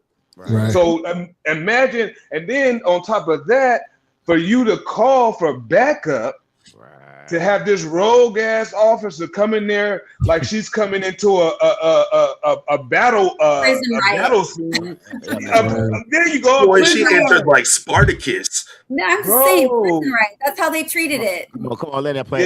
Yes. And so that's just an added piece that I had that a lot of people don't know about, that I had to add in to the element so you could really kind of wrap your head around the whole picture, the mindset this kid was in, that he's not dealing with an officer that he's used to seeing 5 days a week. Right. He's dealing with some strange officer that just has a badge on, and you think I'm supposed to trust you just because you say come here, and I'm wondering why you asking me to come here, and I didn't do nothing. That dude was fighting. Why you ain't telling him to come here?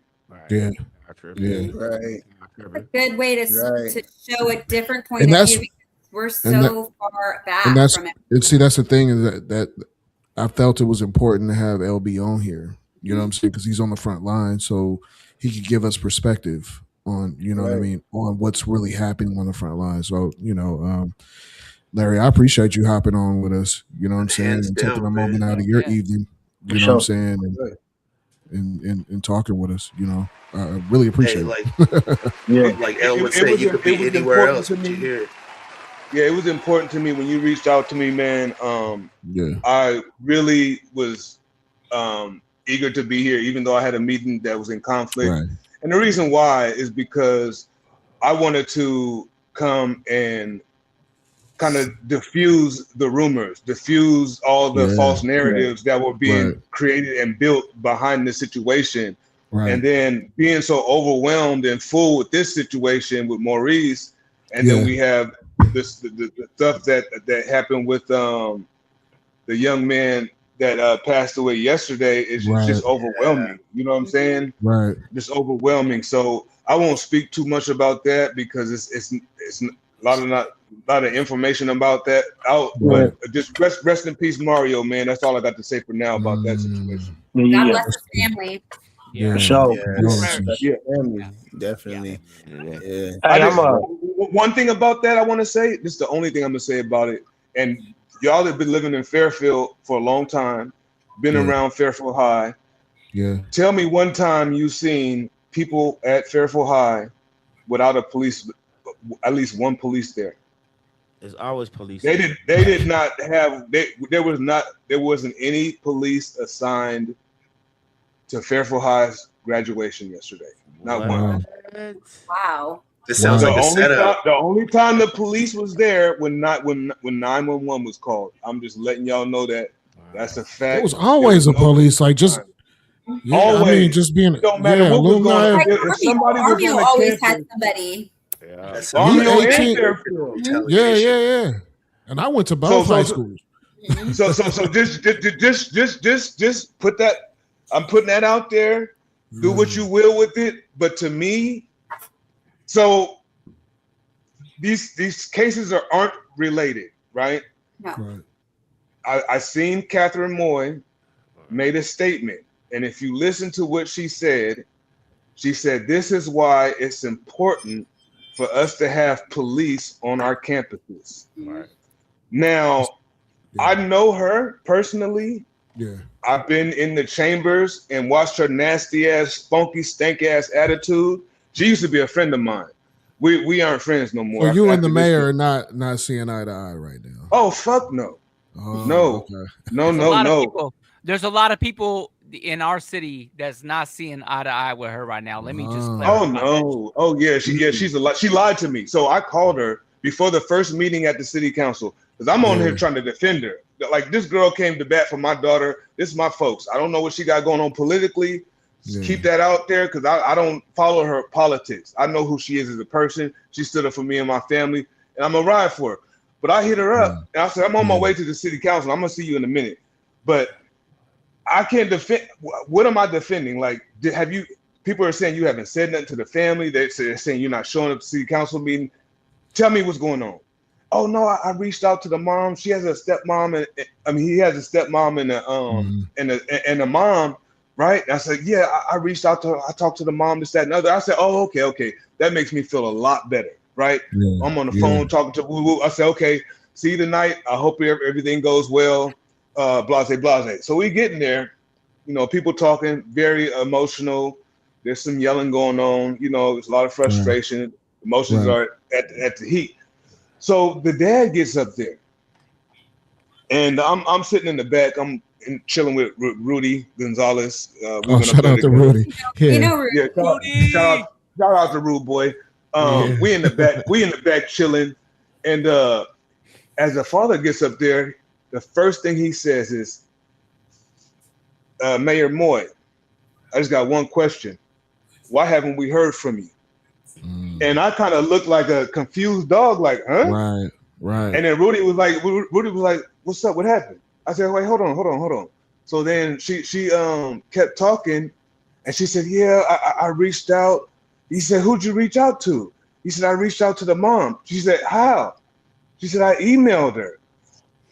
I dropped my head. Yeah. I dropped my head. I said, this bitch lied to me. She said she spoke to her. She told me she spoke to her. You sent her an email? How impersonal is that? Wow. Not only that, did you even compile the email? Yeah. Was that your words? ChatGPT, I'm sure. I was so disappointed. That night we left the city council meeting, I went straight to my Facebook page. I said, you know what, y'all, I'm so sorry. Tagged her in I said, but Catherine lied to me. And I was defending someone that I no longer know anymore. So she replies back, "Oh, don't turn on me. I had your back when everybody said this, that, and other." Man, I'm not trying to hear that shit.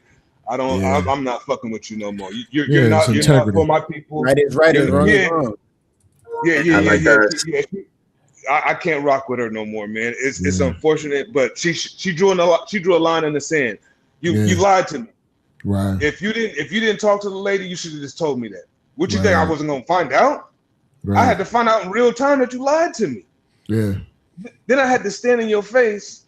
I mean, I had to stand in your face and try to talk to you and be respectful, knowing that you just told me a bold-faced lie. You know what I'm saying? So yeah, I don't mess with Catherine Moore anymore. She's her attitude during this whole entire thing is straight stanky.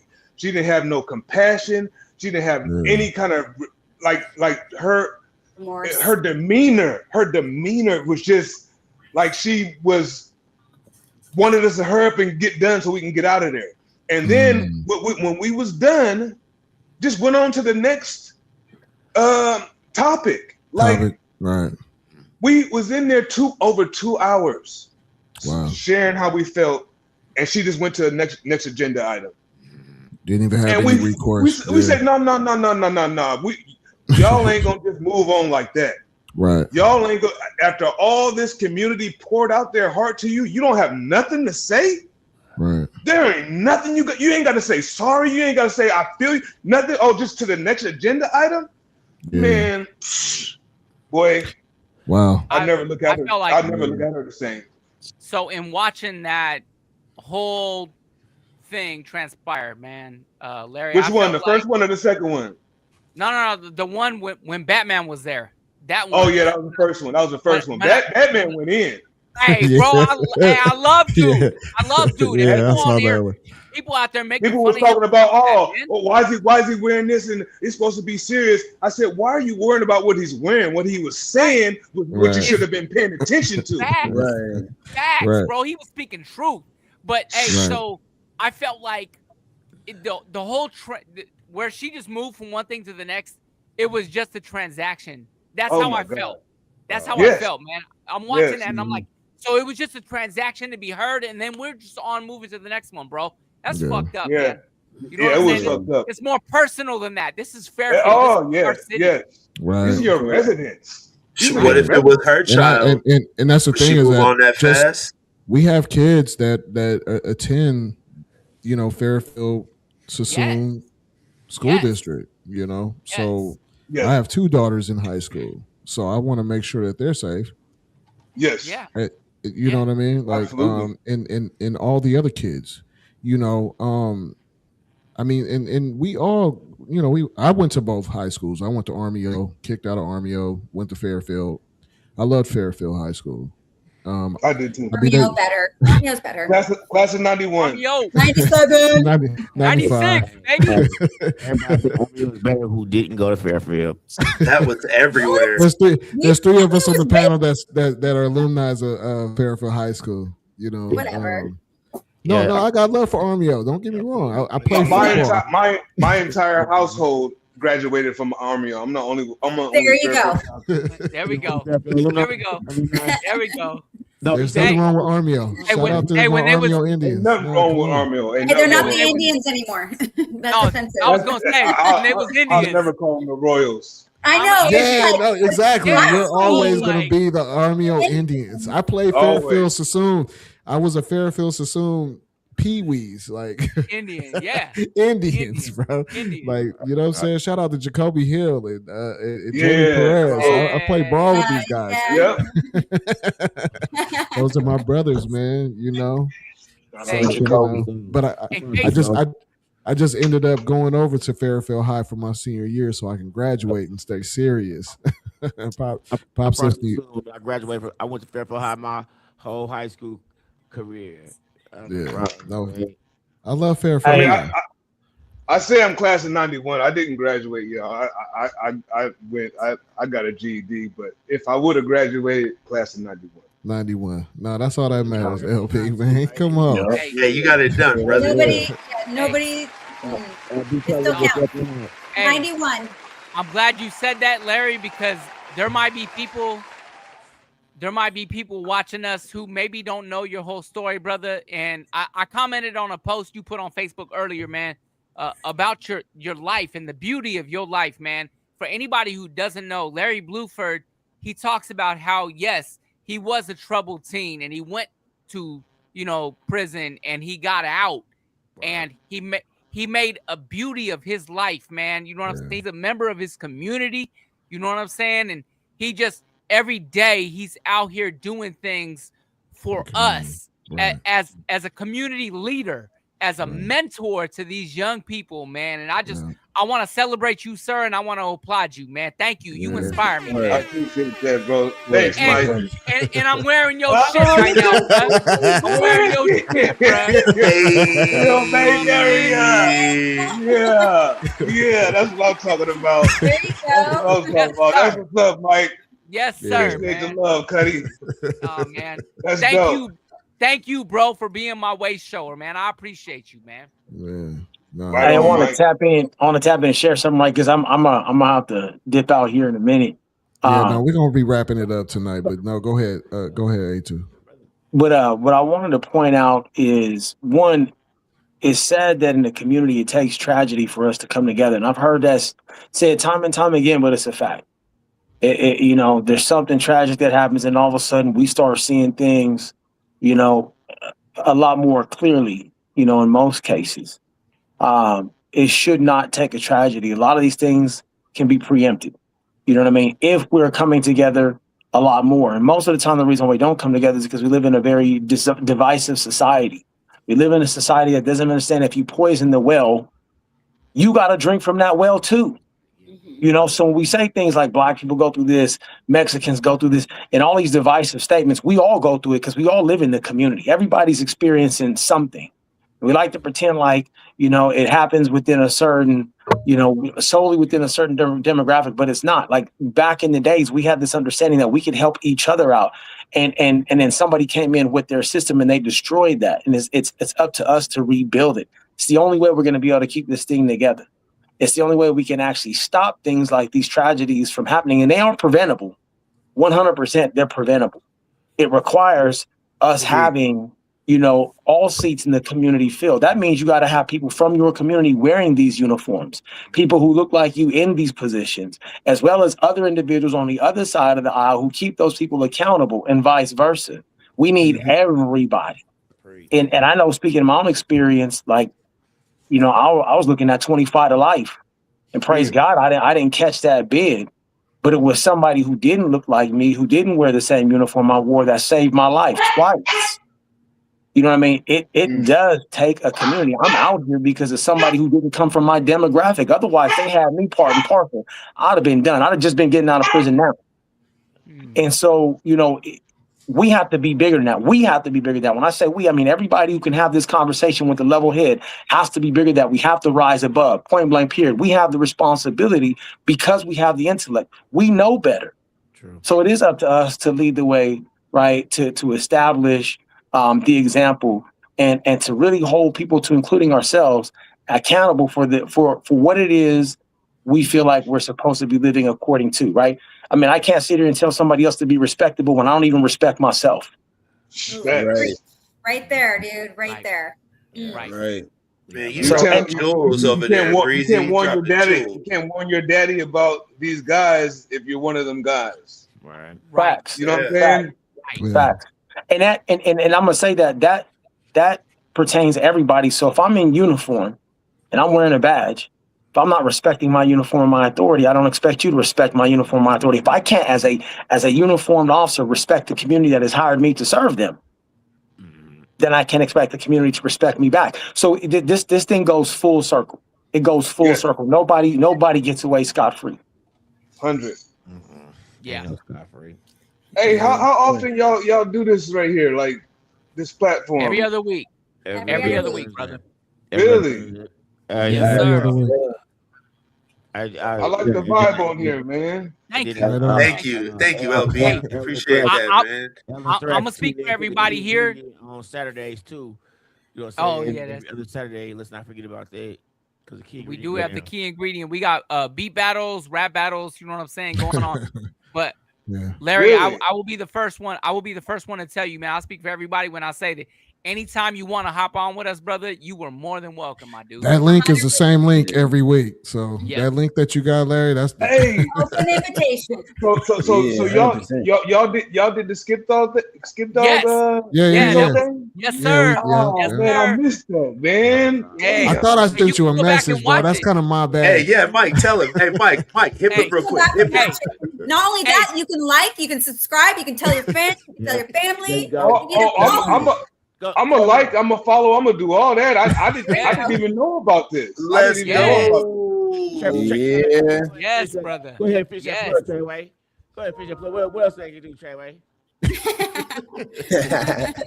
I took your lead.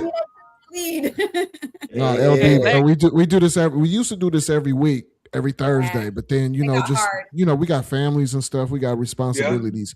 So we try to make this every other week, right? To where we actually get an opportunity to sit as a group and just have a great discussion. So is this the core group, or is every day? I mean, every week is No. This is the team for the last year and a half. Everybody. Oh, okay. Okay. Yes, sir. Well, hey, thank y'all for having me. I'm definitely gonna subscribe. I'm gonna pay more attention to what y'all doing, because I love this platform y'all got, man, and y'all doing some good stuff here, man. I'm really impressed. I really thank y'all for having me tonight. Thank you for taking time out, man, for being a wonderful activist to come get active with us. Coming through. And more importantly, being the person you are. Definitely. 100%, man. Also, in being funny a little bit, I want to throw Rudy under the bus. Charlie Hustle, who's watching right now. I sent that motherfucker. I saw it. Hey, bro, I sent that. Yeah, so he's in the comments and shit. Go back and watch Charlie Hustle. Right here, guys. Right here. There you go. I send that motherfucker a link every time we got a show. So I'm gonna blame him for not telling you that we got some shit we're doing, bro. Yeah, I did. Yeah, cook him, LB, cook him, Hey, Mike. Mike, you got my number? You know what, bro? Hold on. I don't know if I do. I don't know if you send me that link. 707 688 9700. I think you got me in your phone when I made that shirt for your wife, though. I think we're texting. I feel like yes. I'm gonna go ahead. I just dialed. Who dog got bronchitis? Hey, Mike, he's on his phone, cuz. He's live on his phone, so it's cutting him off while you calling. Cutting him off, Mike. What are you doing? Who dog had bronchitis? Epic fail. Only Mike genius. That was wild, Mike. Way to go, Mike. That was wild, Mike. Mike just wanted to cut him off. Hey, Mike needs to slap. Mike, you were Mike, you was calling. Mike was calling him. He threw his whole screen off. Look, he can't even get back to the vision now. You didn't cut bro segment. Oh man, Sinister Mike. I thought where'd you find this? We only drop hits on We Love Radio. We made you a t-shirt and everything. Hey, look at MIDI what Lab Show. Steve wrote, Mike. I know. I see it. Tell him when to go he come pound back, you gotta salt, apologize. You gotta apologize. Mike, why didn't you just send him a text message, bro? Hold on. We still love I got you, him. Mike. Hold on, man. I got him. Hold on, man. Jesus Christ. Hey, I got him. Hold on, man. You are now watching the MIDI Lab Show. Hey, if that was funny, y'all gonna like that and more, make sure you subscribe. Check us out, man. Don't forget to tell your friends and family. Thursdays. Come on and take Make the sure you whole come see the family. key ingredient every Saturday. If not every No. other, Hold we'll let you know. on. Go ahead. Before you say every Saturday, it's not every Saturday. Not every Saturday. That's why I had to retract back and said. So you'll see it. You know what I'm saying? Look out for the links. If you like and subscribe, you'll find out. You'll see it. There you go. We do have a show. We do have a show this weekend coming up. It's Henny Holyfield versus Dope Words. I just Okay. want to say that last week we had over 1,100 views Yeah. on the live, which was crazy. So shout out to Yeah. Team Ass. Dope. He's Shout out back. to oh, cool, Yeah. awesome. Yeah, no. Yes, sir. My bad, brother. My bad, man. I was like, hey, We gave him a hard You hear time, LB. We gave him a hard time. We're like, bro, why would you call him right now? Bro? Oh, that's what did it? Yeah, you was Yeah. on your phone. So when he called you, it Hey, booted you I'm gonna off tell the y'all right line. now. I'm gonna tell you right now. Not the real genius. I've been drinking a lot of water, but clearly I've had too much of this while I was at it, so it was my bad, man. That doesn't sound like It's all good. It's all Hey, good, but I would man. like to address something because I see Esteban M408 talking shit. Crystal's the real genius. I mean, Is she is my is. wife? Do not Hold deny on, it. is my wife really that much of a genius if she married me though? That's my real question. That's all I gotta ask. Hey, Mike, you probably shouldn't have said that So on live, wait, brother. Crystals? Check the door behind you. Check the door. You're done. No, the door's fine. Door's fine. I can see it in my I'm texting peripheral. her I'm good. ass right now. You're fucked. You're fucked. Oh, she's watching. She's watching. Don't worry. She's watching. Oh, Hey, there she goes. Oh, Still questionable. Yeah. There we go. She didn't even have to come in the door. Hey. So what's planned for the week after the next? What y'all got going? Juneteenth week? That is Juneteenth, huh? Hey, It would be great to have LB back for Juneteenth. Friday. It'll be the day before, so it'll be June 18th. Oh, okay. Okay. Go. As a Nah, I mean, okay. So LB, just to you know what I'm saying, just give you a little scope on what happens. We meet at the beginning of the week. Okay. So you know, but we're open, man. We're open. We're trying to create. Well, we have been creating, you know, a platform for everybody to have a voice. You know, that's beautiful. And I think that's very important. We play our music on here. Very you know, we have a good time. You know, because there's 30 years of friendship in the room for the most part. I mean, A2. When you gonna bring Mike Moore in here? Oh yeah, I don't think that's gonna happen. LB didn't know that we have to close down in 5 minutes. Let's just forget about what we said. Hey, rewind, retry. Hold up. I'm just saying. Hey, so y'all know what we were saying. We had a real powwow last week about that. My genius and I went. Yeah, we had a real. Let me just say. No, but let me just say the key ingredient battle series that we do on Saturdays. Saturdays. Times a month. That started because of the conversation about Mike Moore. LB was through all of this. LB was through all of this. It was love, and I came with love. I'll say that. I came with love. And I was being respectful. Yeah. Very respectful. Yeah. Bro took it. And he was being hella childish. Yeah. So, hey, we moved on. We moved on. So that's what the key ingredient is. I meant that as a joke. Hey, that was funny. We couldn't see your face because the screen was blacked out, and we were like, "Hey, no." I knew. Hey, no, I know him. I know him well enough to know that was a joke, but it was hella funny though. Hey. Yeah, it's just something I do in there. Yeah, no, it's all love. He had a straight face and everything. He was like, "When we gonna bring Mike Moore?" Not right now. So when's the next Saturday thing? We have a show this Saturday. This Saturday. This Saturday? In 2 This days. Saturday. Yeah. Oh, what time? 7 o'clock. 7 o'clock. Oh, I'm there.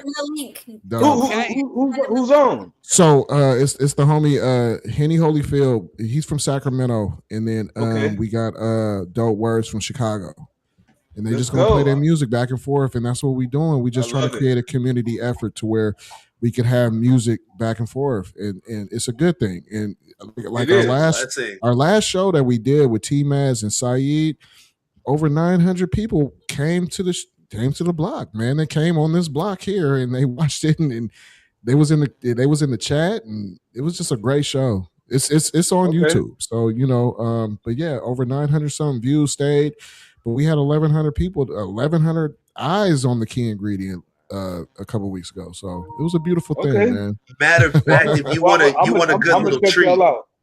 Yeah. Hey, you want a good little treat on your way to when you out there wiggling tomorrow?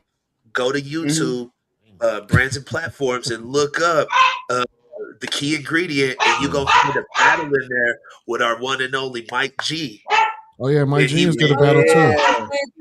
with Bo. Bo, and Garcia, it was exquisite, bro. Like, hey, you gonna put it on, press play, you gonna be listening to it. You'll probably run it back. It'll course through the radio the whole day for you. I promise. Yeah. Thank you. I promise. Hey, thank you for that. Thank you for that, Jack. It was a fun That was experience. a good battle. Yeah, thank There's you. a battle there from the Flash too. There's a battle there with Pizzo and Skip Dog. Oh yeah, Pizzo and Skip Dog. That was a big one too. Shout out. Let's not forget the one with Gita too, man, because Gita has been over here supporting us, man. Yeah, shout out to Gita. That's bro right there. Yeah. First episode when you've been on the creative ingredient, I've been appreciating you tapping in and being a part of the MIDI Lab. God bless you, brother. Thank you. And we got Dota Unknown in there too at one point. Yeah, we had some dope. We got some dope stuff, and it's coming down. It's coming down the pipe. We're gonna have some really dope stuff happening. So all right.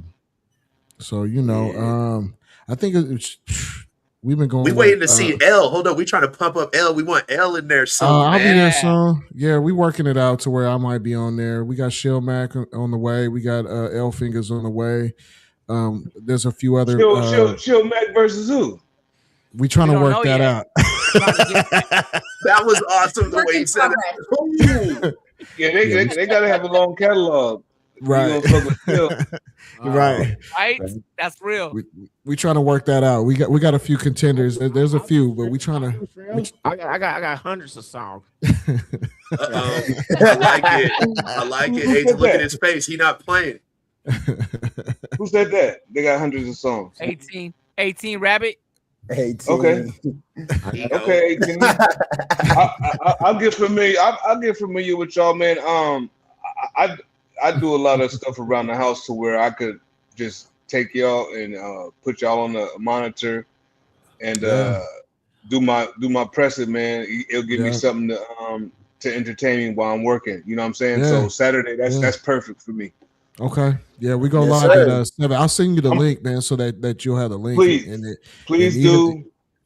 Even if you want to hop in for a minute, it's a different link to hop in. This link right here that you jumped in on, you could use this every time, bro.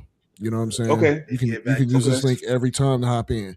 And we'll put you right on stage, man. So it's cool. I appreciate you, L. Thank you once again for the invitation. Yeah, absolutely. I won't have many more, as you know, Juneteenth is coming up. So after, I won't have many more Thursday meetings at conflict with y'all Thursday meetings. So especially being that y'all meet every other week. So the last one y'all have is the day before our shit popped off. So it'll be easy for me after that. But I really enjoyed tonight, man. Yeah. This is really the subject we talked about, man, is really near and dear to my heart, man. I really love my community. I appreciate y'all that are concerned about not only your community, but concerned about receiving some insight about what was really going on in the situation with the young man, Maurice Williams. So absolutely, thank y'all for that, man. Thank y'all for allowing me to share. And man, I appreciate y'all.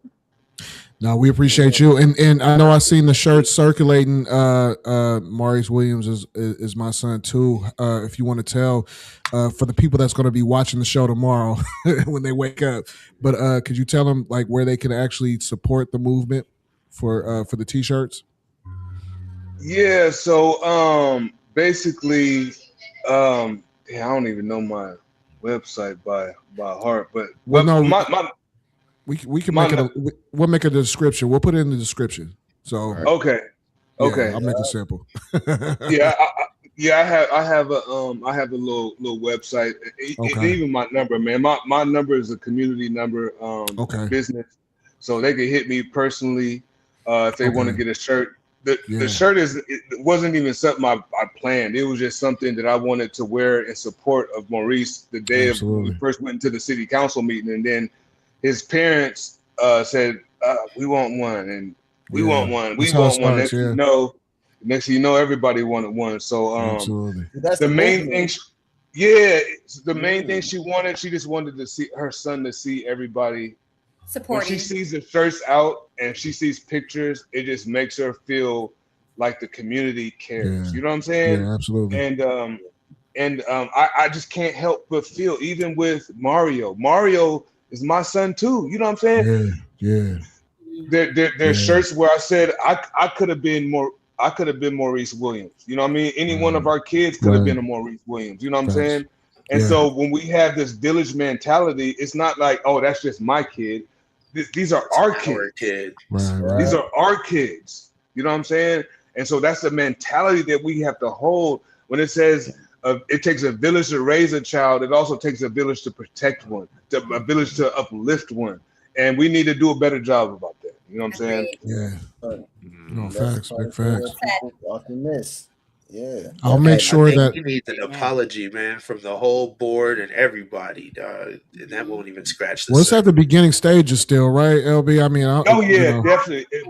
We are only beginning. It's going to be so many demonstrations after this. The next demonstration, like I was telling y'all, is going to be at the school board. But we're not stopping there. It's full court press. We're demanding. We have demands, and we're not going to stop until our demands are met. You know what I mean? And the family has legal representation, so we can let them do their things through the legal system, but we're going to do our things on the front lines and put pressure on these politicians to do the right thing. Right. That's why we hire them. That's why we put them in these positions. Yeah, absolutely. Yeah, exactly. And part of the reason I believe that Catherine Moore lost so poorly, she came in third place, is because she showed her hand way too early before the polls. A lot of people seen who she was and was like, I'm not voting for her. Right. I'm not voting for her. Right. So I'm glad she showed her face. I'm glad she showed her face on that first city council meeting 2 weeks ago. Maybe, you know what I'm saying? Maybe that's what I'm just gonna say this. Maybe this is divine intervention. The start of the beginning, something new. But maybe this is something that we all needed to see so that we didn't vote her in. We need to take our city back. We need to take our city back. Yes, sir. Yes, sir, man. Yes, sir. Hey, I'm proud of my city. I've been here 52 years, man, in this city. I made a brand called Real Fairfield, which means I gotta love my city. Why would I make a shirt like that, man? Real Fairfield, bro. Like, I love my city. I was claiming Fairfield when people were embarrassed to claim Fairfield. It was called Squarefield. You know what I'm saying? I go when I was in juvenile hall when I was 13, 14 years old, I was in there with all Vallejo cats. You know what I'm saying? Yeah. So it's just I love my city, man. I love the people in it. You know, our children grow up in the city. They become productive adults in this city, and we need to protect where our children are going to raise children at. You know what I'm saying? This is not just for us. This is not just for our kids. It's for our kids' kids. Right. Yes, sir. Perfectly said. Shoot, when you gonna run for office, LB? Dang. So I've been asked that multiple times over the last 10 years, man. What I've learned is from me being around politicians, because I know I need them to help me do the things I do in the streets. But one thing I found out is being involved with these politicians it's a nasty game. Yeah. So if I would run, they're not going to focus on the last 22 years of my life since I've been out of prison. Oh yeah, they're going to focus on everything prior to me. Prior to 2004. Hey, but your community knows you. That's the part that mudslinging and slandering can't subside. My community does know me, but there is a great deal of people who don't know me are going to follow the rhetoric that's put out there. They're going to look at my record. They're going to see, oh, he's been to prison. How you're going to have an ex-felon as your, whatever position that I would be running for. And I didn't want to put my family through that either. I don't want to put my daughter through that. I don't want to put my wife through that. So I'll let the politicians play their part. And what I'll do is I'll use their positions of power to help me do what I want to do in the streets. That way I don't I won't have any constraints. I could do exactly what I want to do. Once I become in the political field, certain things I can't say, certain things I can't do. I don't want those restraints on me. I don't want that. I want to be able to move how I want to move. Thank you for the insight, man. I appreciate that. Of course. That's the only reason. That's the only reason why I considered it for a minute until I got around him. And I said, nope, this ain't me. Real quick, you said you had a community line, man. You want to drop that number one more time? I heard you drop it earlier. Yes. 707-688-9700. I'm about business. I'm about community. If it's got anything to do with business or community, hit my line. If it's personal, hit my line. I mean, I'm a community guy. Yeah, you are. Up and down, front and back. It don't matter which. It don't matter what. You can hit me any day if I'm available. I'll pick up the phone. What's going on, and we can go from there. But I love my community, man. Period. I call myself the community outreach champion. I love outreach. I love helping people, and that's what I'm about, man. Period. Hey, LB, your number is in the chat, man. So folks is finna reach out from the Midilab platform, man. I put it right? Did I put that right? 707-688-9700? Okay. That's it. Yeah, reach out to me. I got you. If y'all got any community stuff y'all doing, y'all need some help, I love to serve. I love to serve my community. That's what I've been doing for the last 22 years since I've been out of prison. And that's what I'm going to be doing as long as I can get out of bed. Right. Hey, thank you for being a blessing, man. Hey, Larry, I want to say this is from Rudy, and I feel like I take this as more, it's you, but it's the rest of us as well. He says he's hella proud of us. He wants everybody on the panel. He wants everybody on the panel to know, and he wants everybody to know that we can make a difference. And the community needs us right now. So Rudy says that. I wanted to put that out. A serious comment from Rudy. That's right. No joke. Yeah, right. Yeah, right. No sideways. Just no. Okay. No, okay, Rudy. That's 100, bro. That's 100. Big up to Rude Boy. Big up to Rude Boy. What's up, Rudy? I love Rudy, man. Rudy's my guy, man. That's my dude. You still need to be a 49er, man. You still need to be a 49er, right, homie. right. He's a Falcon fan, but we love him anyway. It's okay. That's 18 talking to Rudy in the background. Right. You know what I'm saying? Yeah. Hey, and then the other thing is, Lionel, there was a suggestion on the side, wasn't in the comments. I don't know why, but I'm gonna go ahead and put it out there. If you're looking for somebody on a versus, Genghis Khan. Nah, come on, GK. Shout out to GK. Hey, that's my brother. That's our that brother, would be man. good, though. That would just be good networking. Like we always talk about. That'd be a dope ass show, like a good vibe. You with GK, bruh.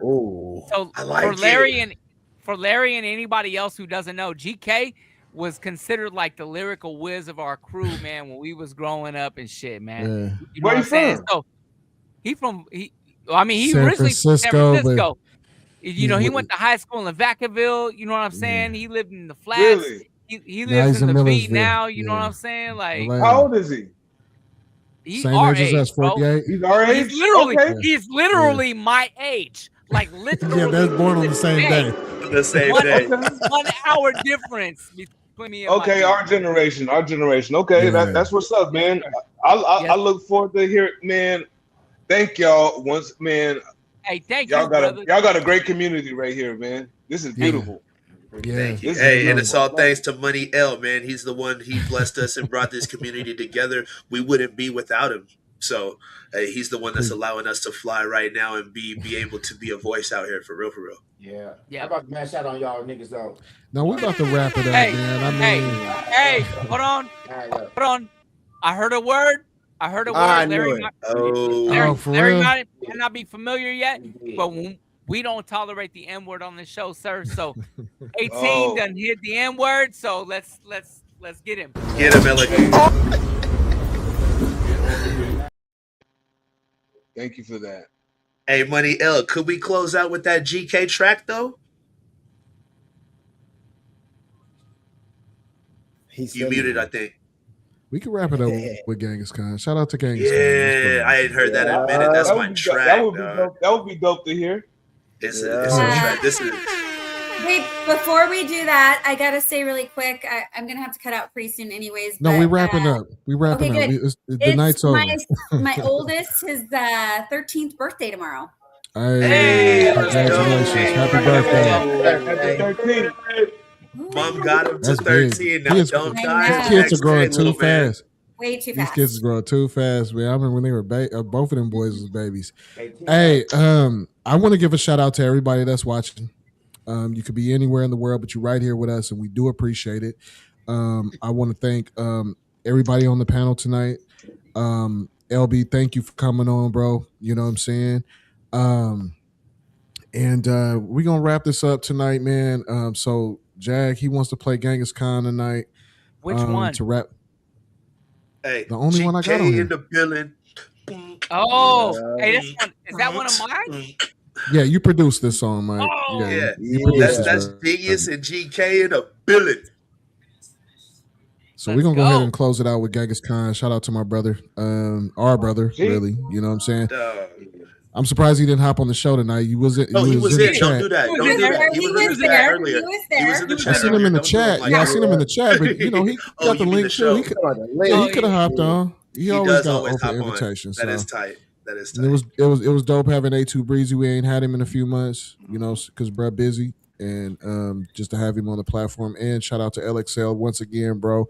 You know what I'm saying? My brother graduated. You know what I'm saying? My brother LXL, he graduated. You know what I'm saying? Yeah. Congratulations to you, bro. We're gonna keep saying that, man, till the wheels fall off. So yeah, no, they ain't gonna fall.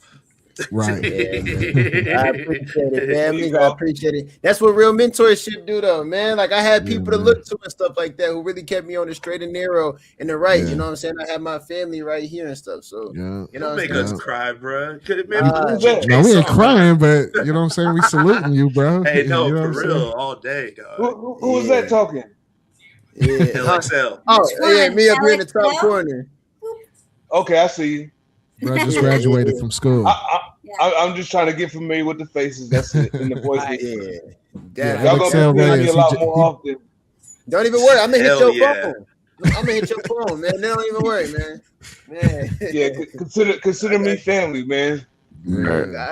Got you for sure, man. And bruh's out there in Detroit, close to near Detroit. So okay. Yeah, he's in the mid. And 18 is in Albuquerque. You know what I'm saying? So is Jaguar. He's in Albuquerque. Okay. You know what I'm saying? Oh, Tone out here right next to us in Cruces. And A2 Breezy is in Las Cruces. So we a little bit around everywhere. Okay. That makes it even doper right there. Yeah. Okay. 18, Mike Genius and myself, A2 Breezy, 30 years of friendship. Tracy just happens to be 30 years of family because she's related to Mike G. So she's just a bonus. Don't do her like Don't forget, that. we work together at McDonald's. Oh, God. Oh, Keep bringing that's that right. She gonna HR your ass. Wait, we all started at McDonald's. Jeez. where you at? Wait, what's your name? At McDonald's. She'll say nothing about how y'all got history before that. She's like, hey, we all work at McDonald's. Who? She's starting to sound like my man. Me, I'm up in Sacramento. Okay. And what's your name? Well, Tracy, but Treyway. Treyway. I like Treyway. That's our HR management right there. Compliance. Okay. Treyway Controls the chat. Yes. Okay, perfect. Nice to meet you, Treyway. Nice to meet you too. And then shout out the chat tonight too, because they was turned up too. I gotta shout out everybody up in the chat because they was really cooking tonight with their insight, their perspectives and everything. So it's always a pleasure when y'all join us on a Thursday. Absolutely. Remember Saturday 7 p.m. Key Ingredient Battle Series is going to be a very great battle. Last show we had 900 people watching, or 1,100 actually. Between the two channels. So. That's a beautiful thing to have 1,100 eyes watching. So it's a blessing. So, it's a good feeling to see that, But yeah, anybody want to add something before I start playing? We jam out and play some Genghis Khan? Yeah, man. Hey, y'all stop hating out there, man. Start loving more, man. You know what I mean? Hey, Y'all that's facts. Show every other Thursday and the key ingredient on Saturdays. Not every Saturday, but on Saturdays, y'all we gonna advertise it. Y'all tune in. Yeah, just hit the subscribe button. I'll make sure you'll see it. So Right. hit the subscribe button, the like button if you haven't. All right, let's go ahead and roll into Genghis Khan. And I want everybody to have a blessed evening. You know what I'm saying? Good night. What it do? MIDI Lab Show. Let's go. Love. Hey. Peace, king, Let's queen. turn me up a little bit. Yeah. Right there. Right there. If y'all don't know, y'all finna learn. That's how I get down. Who the fuck I am? GK in the building. What? GK in the building. Yeah. Genghis Khan on time with the rhyme, no delay. Yeah, accept the mic like a baton in the relay. A young Don at eBay. He lying if he say I'm out of bounds, got both feet down inside the lines on the replay. All my niggas go hard, we riders like we, babe. Bring that shit back on fine on the DJ. Bring that shit back on fine on the DJ. Bring that shit back on fine on the DJ.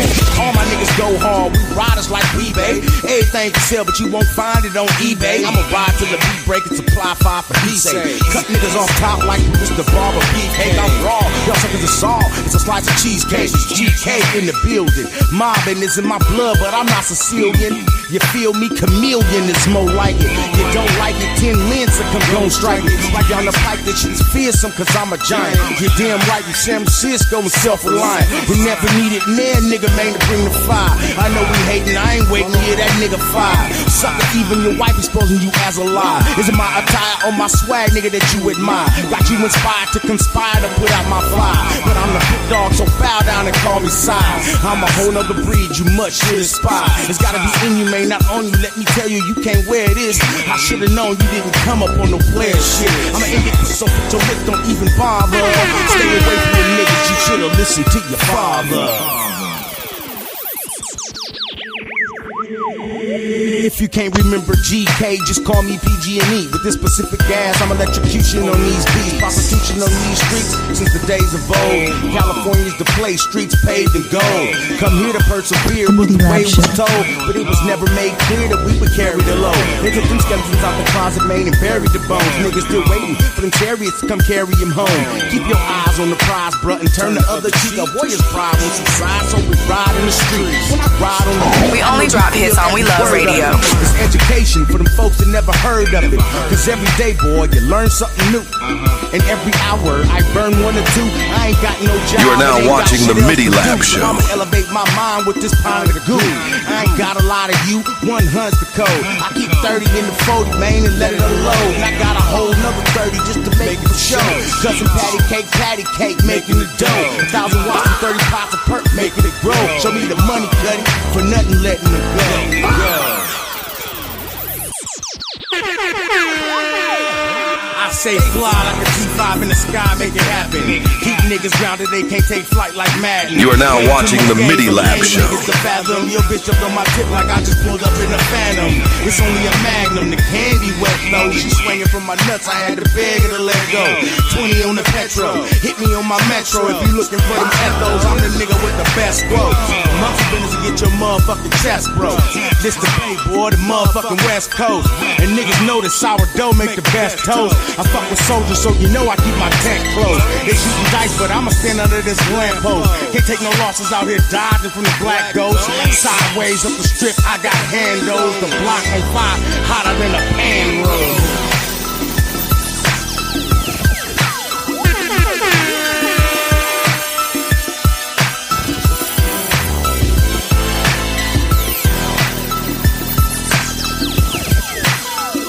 Welcome to the MIDI Lab Show.